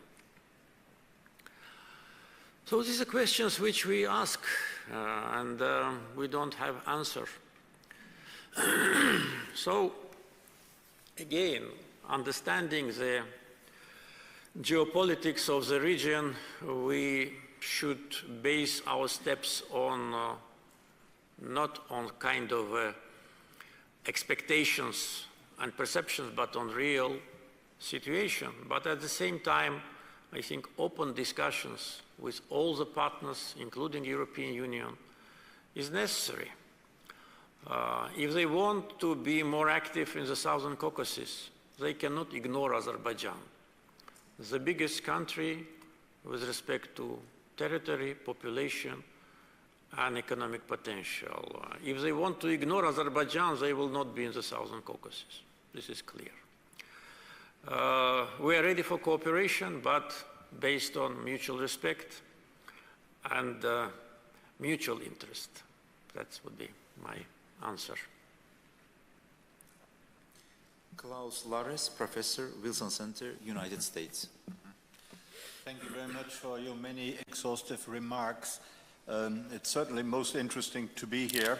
Perhaps towards the end of the afternoon, it would be interesting to hear your views on how the Ukraine war can be resolved. The war is dragging on without any end in sight, as far as I can see. China is contributing to Russia's economy and also to its war effort. Then the US House of Congress has just passed a huge aid bill for Ukraine.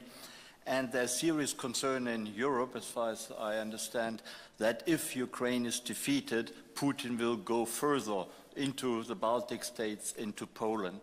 How can the situation, which seems to be escalating, which doesn't seem to get better, how can the situation be resolved? What can Azerbaijan do? And also, maybe out of curiosity, you talked to Mr. Putin last night. Was the Ukraine war and a resolution to the war mentioned? Were any good suggestions made? Thank you. No, yesterday we discussed only our bilateral issues and issues related to situation in the Southern Caucasus. I don't know how Russian-Ukrainian war can end. If somebody knows, probably should be nominated to the Nobel Peace Prize. I don't think that anybody knows now how it can end, but, or maybe I put it this way, when it can end, because sooner or later the wars stop. I can tell from our experience, just if it's interesting, that when we signed the ceasefire agreement in May 1994, the war actually did not stop. So something similar can happen between Russia and Ukraine if they come to an agreement to stop the active phase of war. It will not be a guarantee that the war is stopped. We had, from time to time, I mean during the times of occupation, tensions on the line of contact. We had sabotage groups. We had sniper war, as it was called, and many other very dangerous episodes. And our line of contact was much shorter than today's line of contact or battle between Russia and Ukraine. So imagine that ceasefire agreement is signed. So will be that a guarantee that peace will come? No. We waited 28 years, and after that we restored sovereignty by force. We did it because we were right and because we could have done it. And for us it was a matter of life and death, and we were not sure at that time who will step in on Armenian side. It could be different options, and none of them was pleasant for us. But we didn't think about that at that time. For us it was either we restore our sovereignty and dignity, or we should die all. That was our approach. We waited, we accumulated power, we worked on an international arena, we tried to prove our case and explain that we became a victim of aggression. But all was basically without any result. Yes, international institutions adopted resolutions, decisions, etc., but they did not materialize. There was no mechanism of implementation. So we materialized it by force. As I say, we brought peace by war. That's also an option. And we demonstrate that it is possible. So I don't have a practical answer. As I said, I think no one knows when it will stop. But even if it stops, it's not a guarantee that there'll be no recidives. What Azerbaijan can do? Nothing, absolutely. From practical point of view, nothing. And we provided humanitarian and financial assistance to Ukraine worth more than 30 million euros. We are doing reconstruction in the city of Irpin, where there is a big Azerbaijani diaspora and many social infrastructure is being restored by Azerbaijan. Nothing more. We do not supply weapons to Ukraine, though we've been asked, but we cannot. And we say it openly and publicly, and we will not. Humanitarian assistance, yes. Weapons, no. So this is my answer, and of course it's a big tragedy for two peoples who are very close to each other from ethnic point of view, from religious point of view. It's a big tragedy. And was there a chance to avoid the war? I think yes. Was there a chance for Ukrainian leaders in previous years to build normal relations with Russia?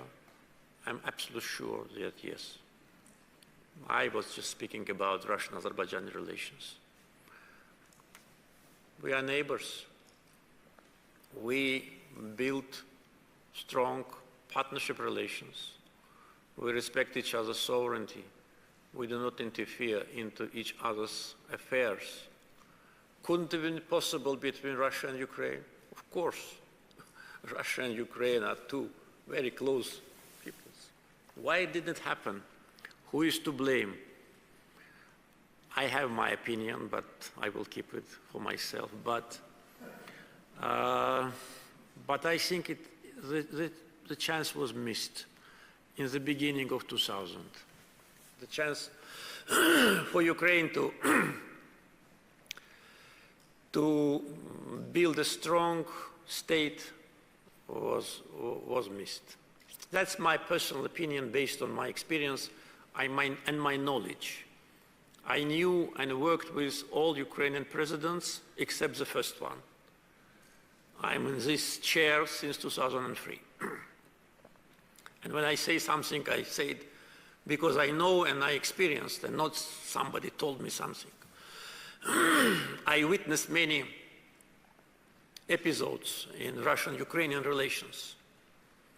Tense, friendly, hostile, but never like what we see today, never.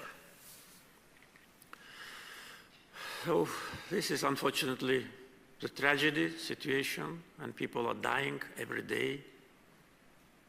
So must be stopped. Who can stop it? I don't know. Tried to be very open, maximum as I could afford to disclose some episodes from my memory.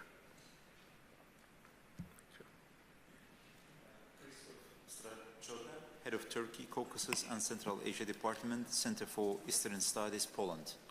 Mr. President, thank you for great honor to be here. Frankly speaking, I heard most of the answers I would like to ask you. But anyway, let me ask about the situation in the Middle East. How risky is the conflict between Iran and Israel? Azerbaijan is a neighbor of Iran. We've got a very good relation with Israel. We've got a very deep alliance with Turkey. I guess what's going on in the Middle East is extremely and directly important for you. How serious is the situation? What we do? Well, I can say probably what you know about the situation, nothing more than that. With respect to, of course, the neighborhood, yes, this is our geography, and we are used to live in this geography. And maybe for people from Europe, it could seem to be very risky, but it is our life, we cannot change it. So we are used to live in this geography and to protect our security and statehood and our lifestyle. I said many times in different audiences that in Azerbaijan we do not have serious, or actually not any serious potential risk. All the potential risks which we may face may come from abroad. And what we should do, we should keep our doors closed to troublemakers and open to loyal guests.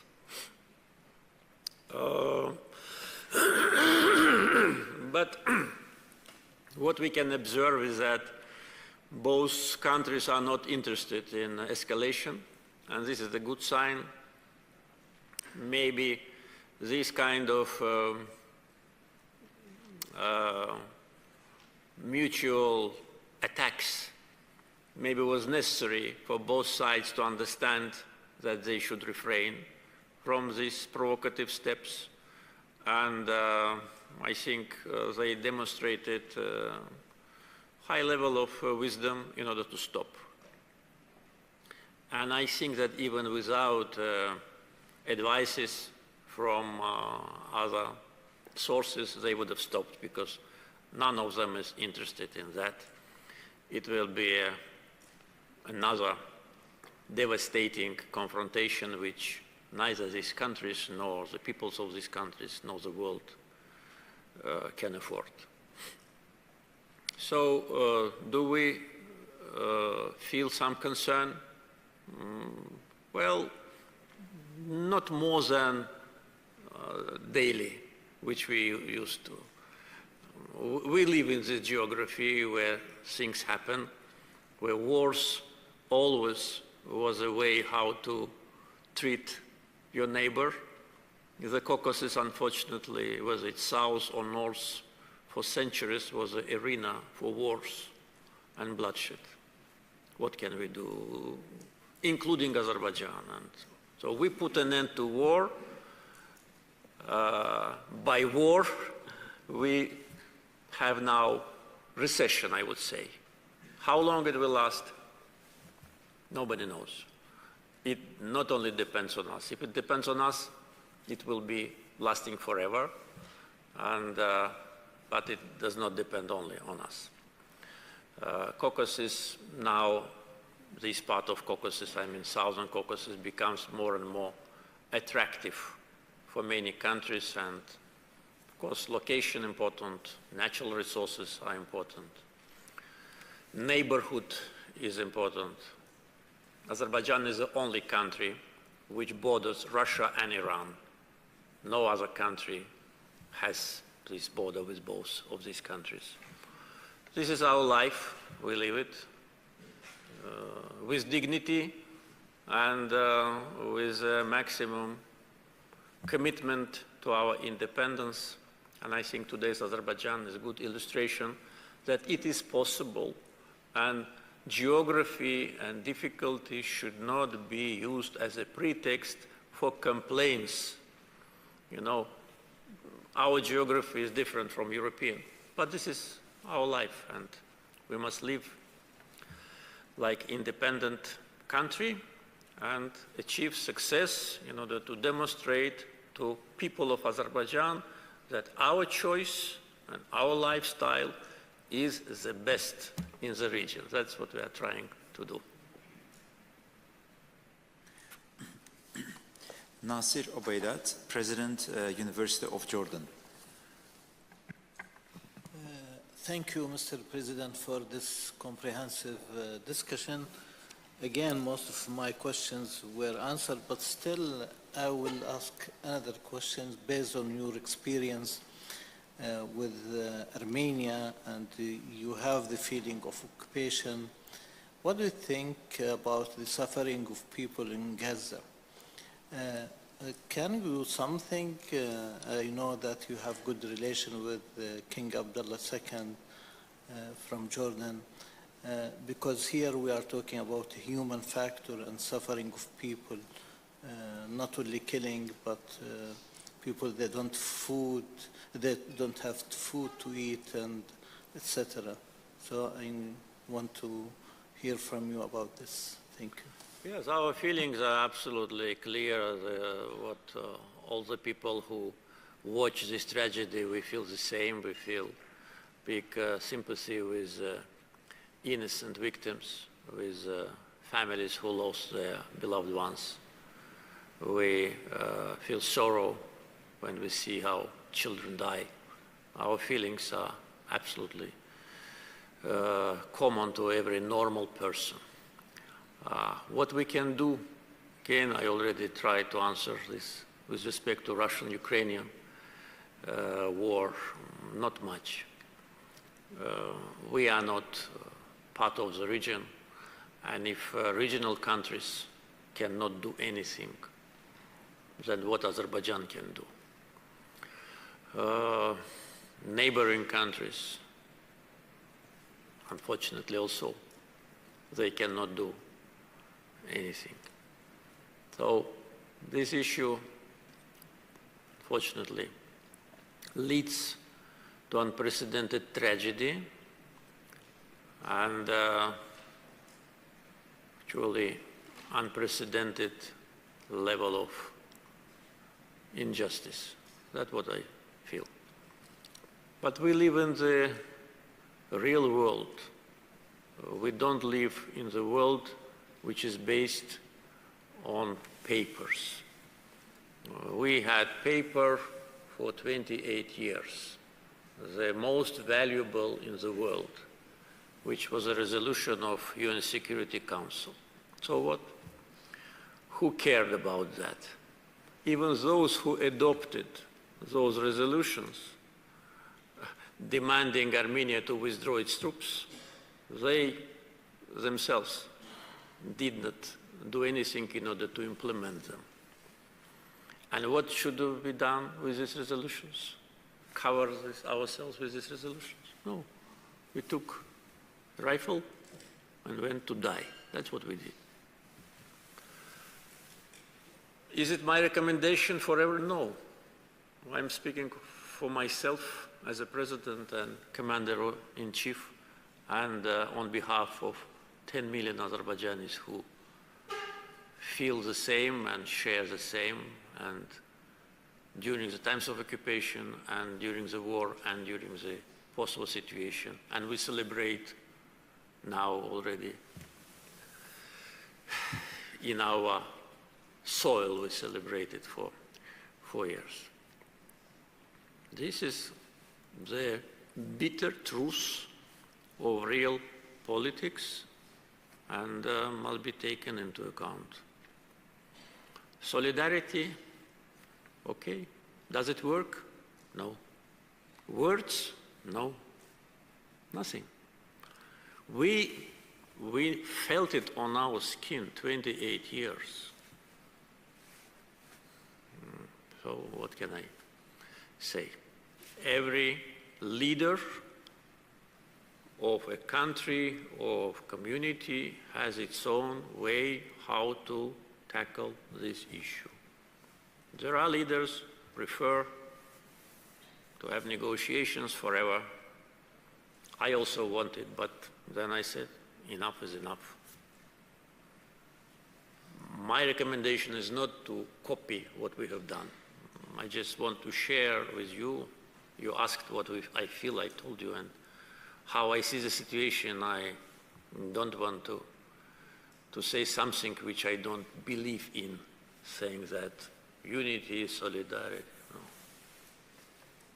This iron fist only. Demir yumruq.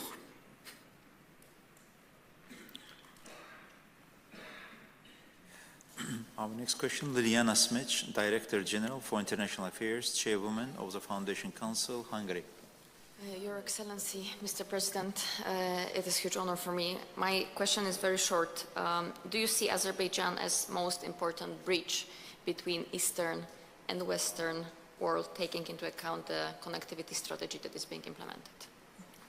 Well, most important bridge could be very, how to say, arrogant, I think, but yes, it's kind of a cultural, I would say, bridge, because our location, definitely, geography, influenced the lifestyle, the society, and the mood of the society, and we feel ourselves comfortably when we are in Europe and when we are in the eastern part of the world.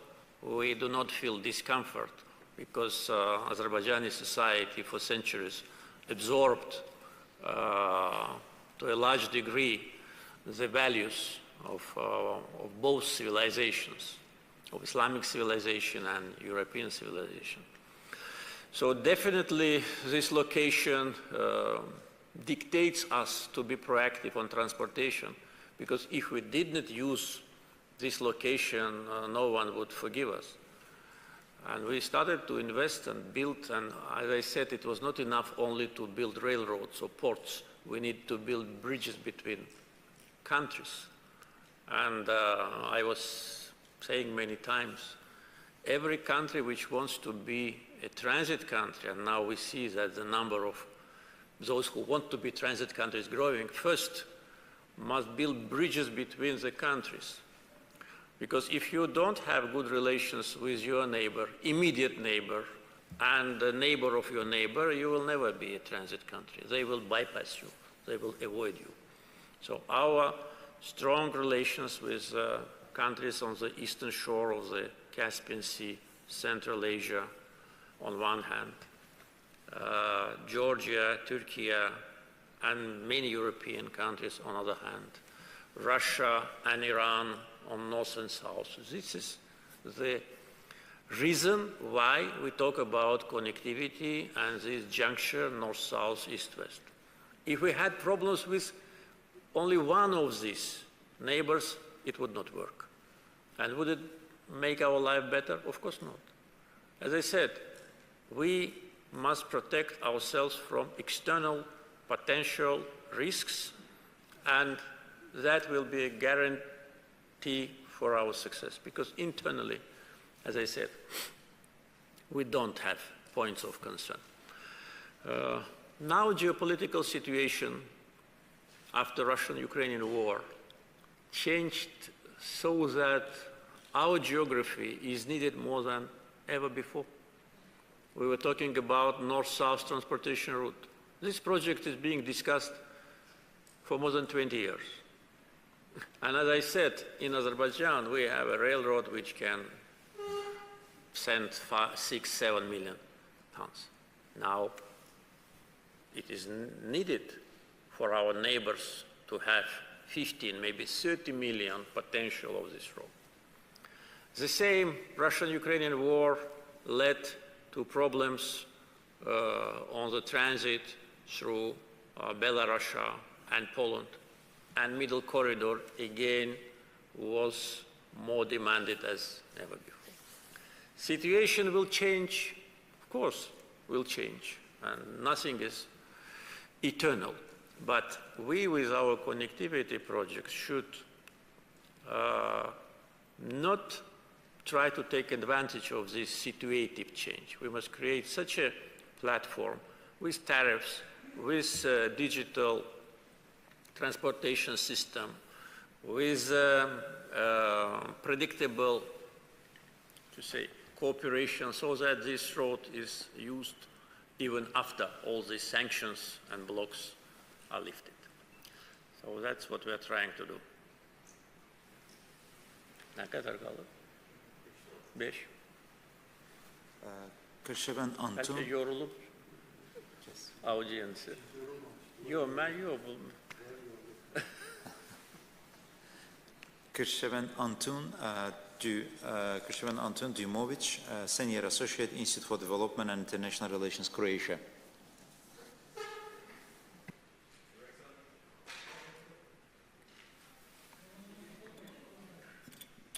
Your Excellency, Mr. President, thank you so much. It's an honor to be here. While you were speaking, I was recalling the history that we have in Croatia. We have so much in common. 20% of our territory occupied, hundreds of thousands of refugees. So I want to congratulate you and for your personal courage and the people of Azerbaijan for liberating your country. I've been coming here for more than 10 years. I can so see a new energy, and I believe that now is the right time for you actually to boom as a country. And I wish you all the success. So just a short question concerning, you mentioned the energy projects and the extension of projects TANAP and TAP. So do you have, or Azerbaijan, do you have in plan the connection to TAP pipeline, considering Ionian Adriatic pipeline, so that we could have Azerbaijani gas in Croatia? Thank you. First of all, thank you for your kind words about our country. Appreciate it. With respect to Ionic Adriatic pipeline, there are two serious problems in front of it. First, this project is not included into European Union's project of common interest, and that's why it lacks support. Second, the volume of natural gas which can be consumed by 3 countries of that project is very low. In order to build such an infrastructure project in a very difficult terrain, because you know better than me that it is mountains, etc. So that's the reason why it did not so far materialize.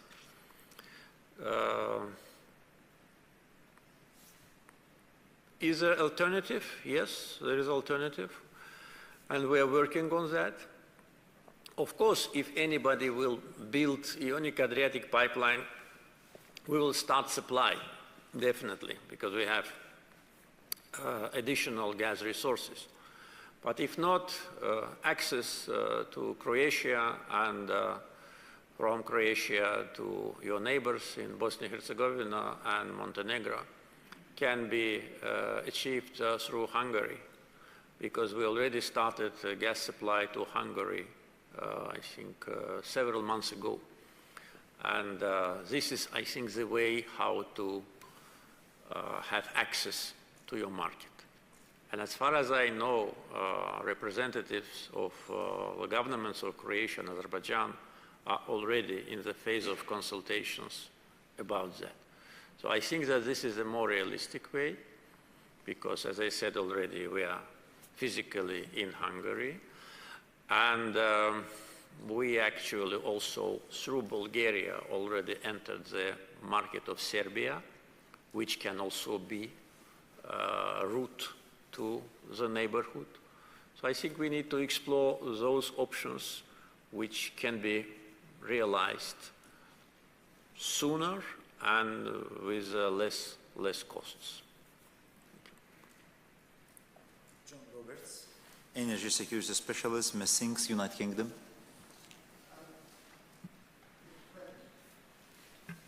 Thank you very much for having us here today, and your efforts on the peace process must be extraordinarily difficult to know just how you and the Armenians are going to reach a settlement.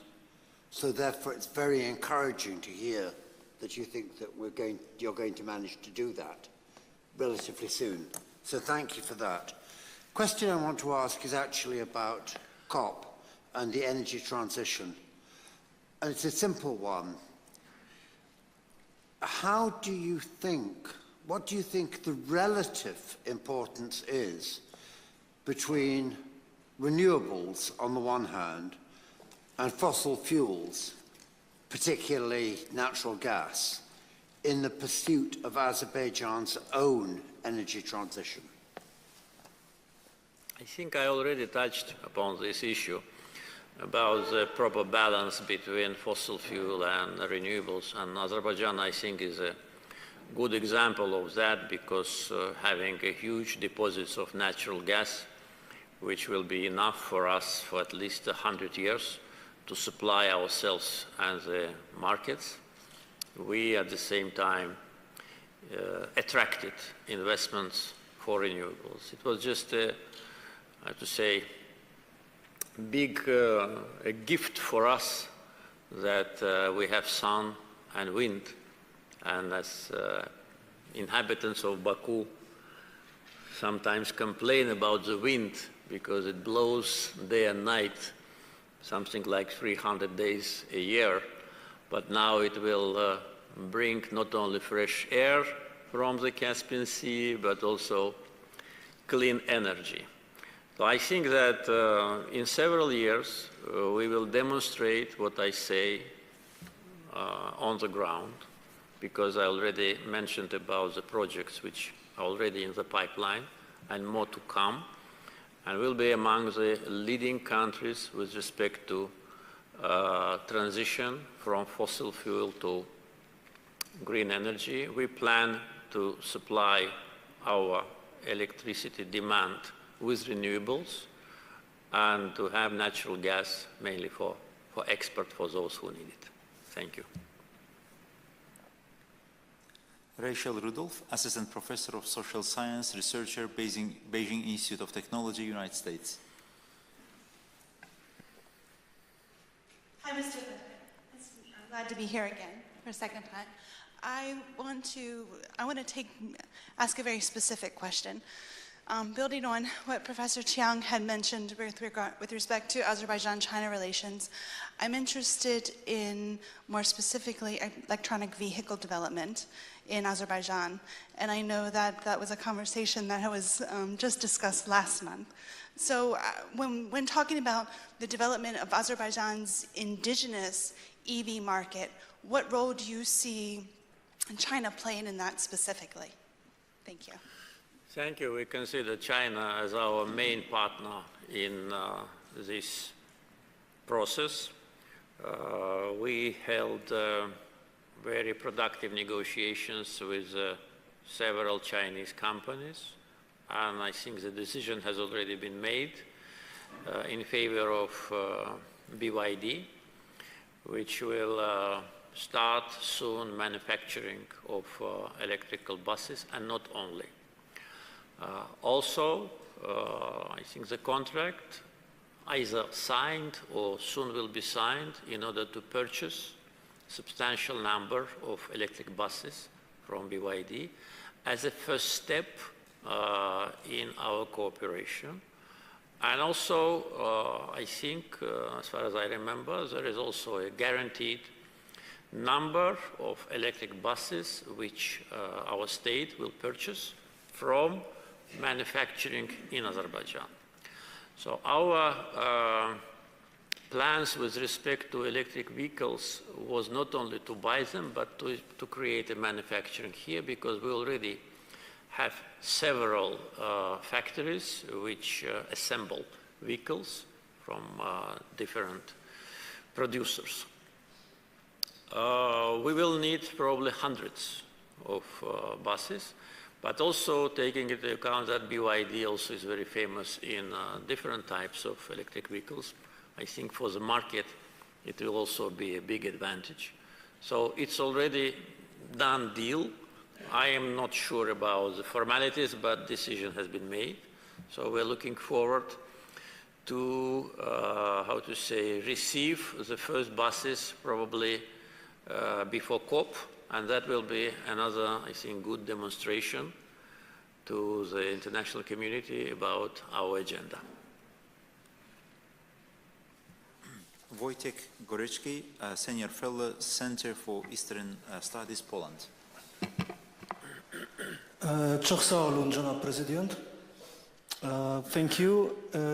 I have one question on the perspectives of reopening of land borders of Azerbaijan, which is of great importance in terms of tourism, in terms of existing Azerbaijani community in Georgia, and I mean especially land border with Georgia. Thank you.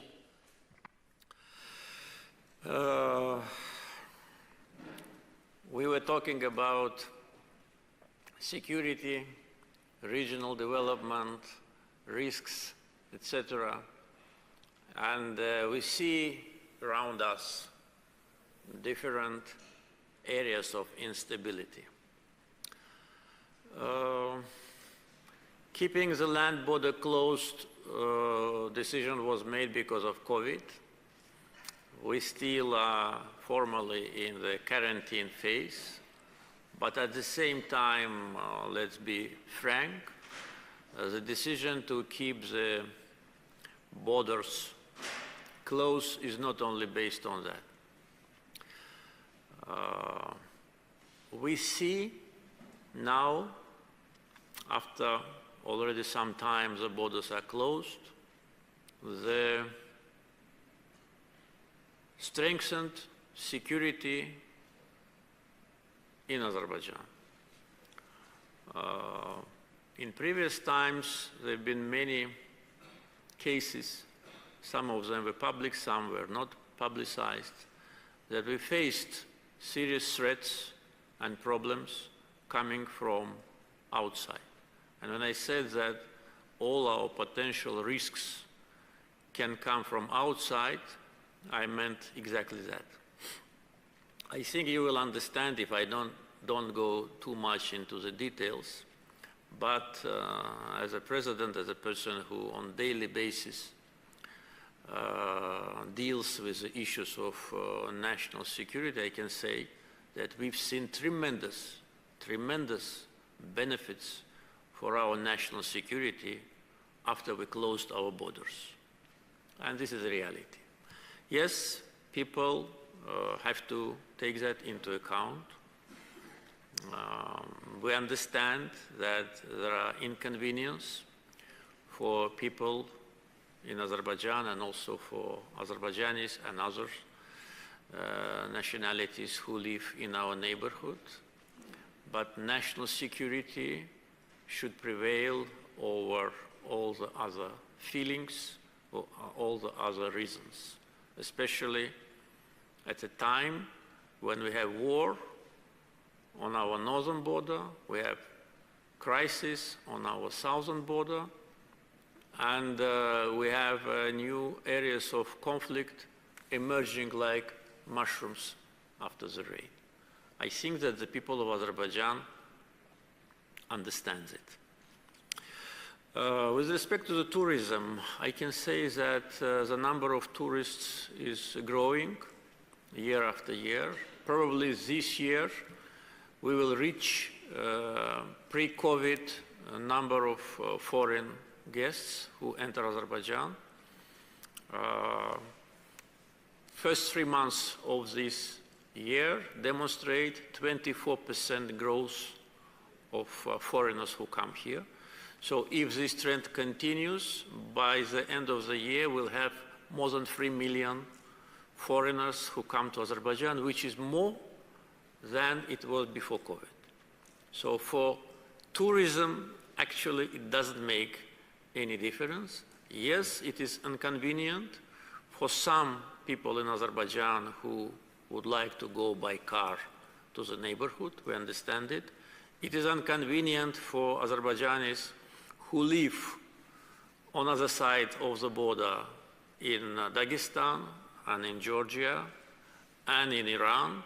We are surrounded by Azerbaijanis, as you know, on all our borders. But we have to be responsible. So situation to open land border is not yet, hasn't come yet. Last two questions. Rick Faun, Professor, University of St. Andrews, United Kingdom. Thank you very much, Mr. President. In this invaluable marathon session, we've perhaps not mentioned demining in Karabakh. One of the very, very helpful things of these sessions is for all of us to see the horrible tragedy that remains. I'm wondering if you might briefly update us and how that's still impacting on the massive infrastructural developments that we get to see also in the important visits to Karabakh, and also what the international community could do to assist Azerbaijan. I know coming from the UK that there has been assistance, but it really shouldn't be an issue that is left simply to Azerbaijan. Thank you very much. Thank you very much. We are very grateful to UK and other partners who provide assistance to us in this most important issue now of the post-conflict reconstruction. And unfortunately, the war against Azerbaijan continues. And when I was answering the question about Russian-Ukrainian war, I said that ceasefire or even end of war is not the end. So we lost and were severely injured more than 350 people, and most of them are civilians. And unfortunately, this number will grow because the map of mines which Armenia refused to give us, saying that they don't have it, and then finally agreed to give us, was inaccurate. Accuracy was depending on different formulars, they call it this, about 25%. So demining is the biggest impediment also for reconstruction, because we cannot move, not only people, we cannot move equipment and build the road without demining.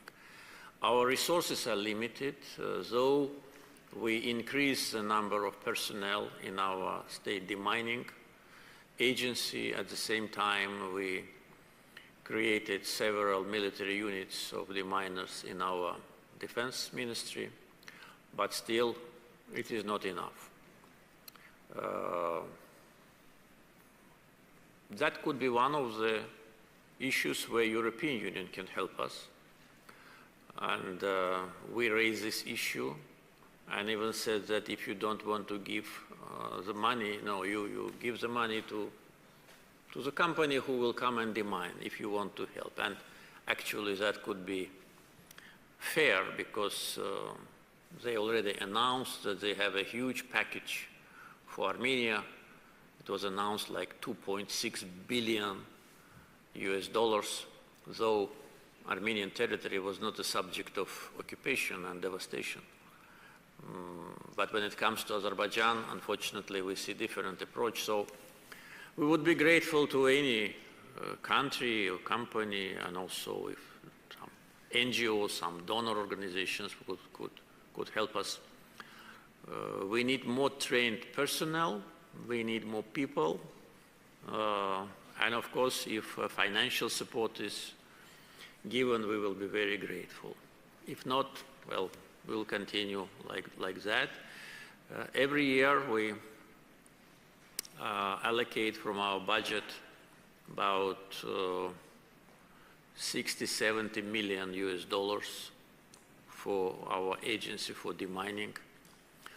It is not enough, and we do not increase it, not because we don't have the money, just because we don't have the means and we don't have trained people, because you cannot send a person from the street and to this dangerous job. It must be well prepared. So thank you for raising this issue. Our last question, Kamran Bukhari, Director, Eurasian Security and Prosperity New Line Institute, United States. Thank you very much, Mr. President, Your Excellency. It's an honor to be here. I really enjoyed your candidness and the insights that you so generously shared with everybody. I really mean it. And congratulations on everything that your country has achieved, from the liberation of your territory all the way to COP29, and best wishes for the future. You have touched upon the question that I wanted to ask, but I will ask it a bit differently. So we have been talking about risk, and we've been talking about connectivity.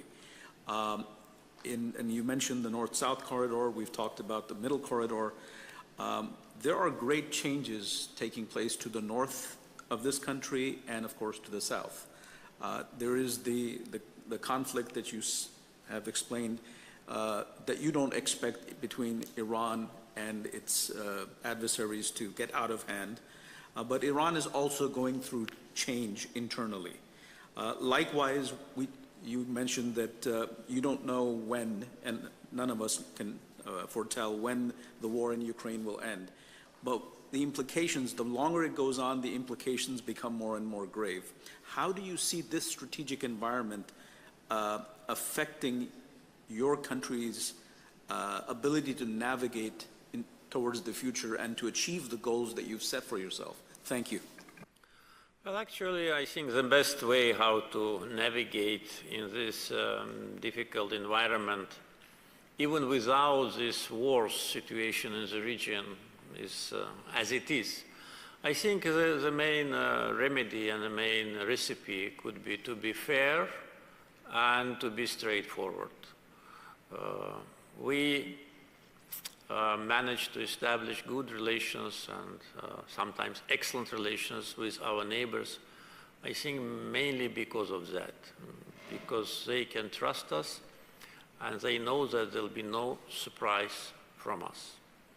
With respect to Ukraine, our support to Ukraine's territorial integrity was articulated many times, and this is our position, which we do not hide, regardless the audience where we speak. At the same time, our friendly and strategic partnership relations with Russia did not suffer and should not suffer because of this war. And this is a position of our government, which is based on our national interest. I am responsible for Azerbaijan's security, safety, development, and stability. And whatever is necessary for that, I'm doing, based on principles. So never we did something which we did not consider was right or legitimate or, to say, perfect from point of view of international law. Because if you yourself violate the rules which you want others not to violate, then it's just the beginning of the road to the desert, you know, without water. The same with other neighbors. Already was mentioned about our good relations with Israel. Yes, good, and we consider each other friends. And that should not be a factor which interferes into our relations, say, with Iran or with Palestine. Our position is absolutely straightforward. And again, based on international law, we fully support the aspirations of Palestinian people to have their state. We were co-sponsor in many cases in different institutions, including Islamic cooperation organizations. So one should not exclude another. You must be fair. You must base your steps and statements on international law, and you should do everything in national interest and nothing against national interests. There have been cases in the region where foreign actors were moving the figures on the chessboard of the country. And what results it brought to tragedy. Foreign actors have their own national interest, and they not necessarily coincide with yours.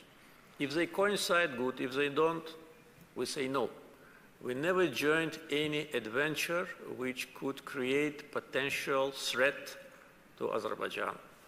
And always were fair in our relations with Iran, with Russia, with Georgia, with Europe, with our brothers in Turkey. And this is the reason why we achieve success. So nobody expects us to do something which we do not want. And this is already established format of cooperation. And also important is that we never do anything against anyone without any motivation. Yes, now we face unjustified attacks on Azerbaijan from some countries. We do respond. These countries actually launched a Cold War against Azerbaijan. We said, okay, we accept this, and we do the same. And we do exactly the same and do not cross the red lines and do not burn the last bridge. But we will respond, but we will never start first. And the same was with Armenia. We did not attack them, we did not occupy them, we did not expel them. It was them who did it, and they got the response, yes, in 28 years, but anyway. So if I continue my, continue to share with you my ideas on that, probably we'll need another 4 hours. So probably I stopped now, and I think it's enough already what I said. And thank you very much for your patience.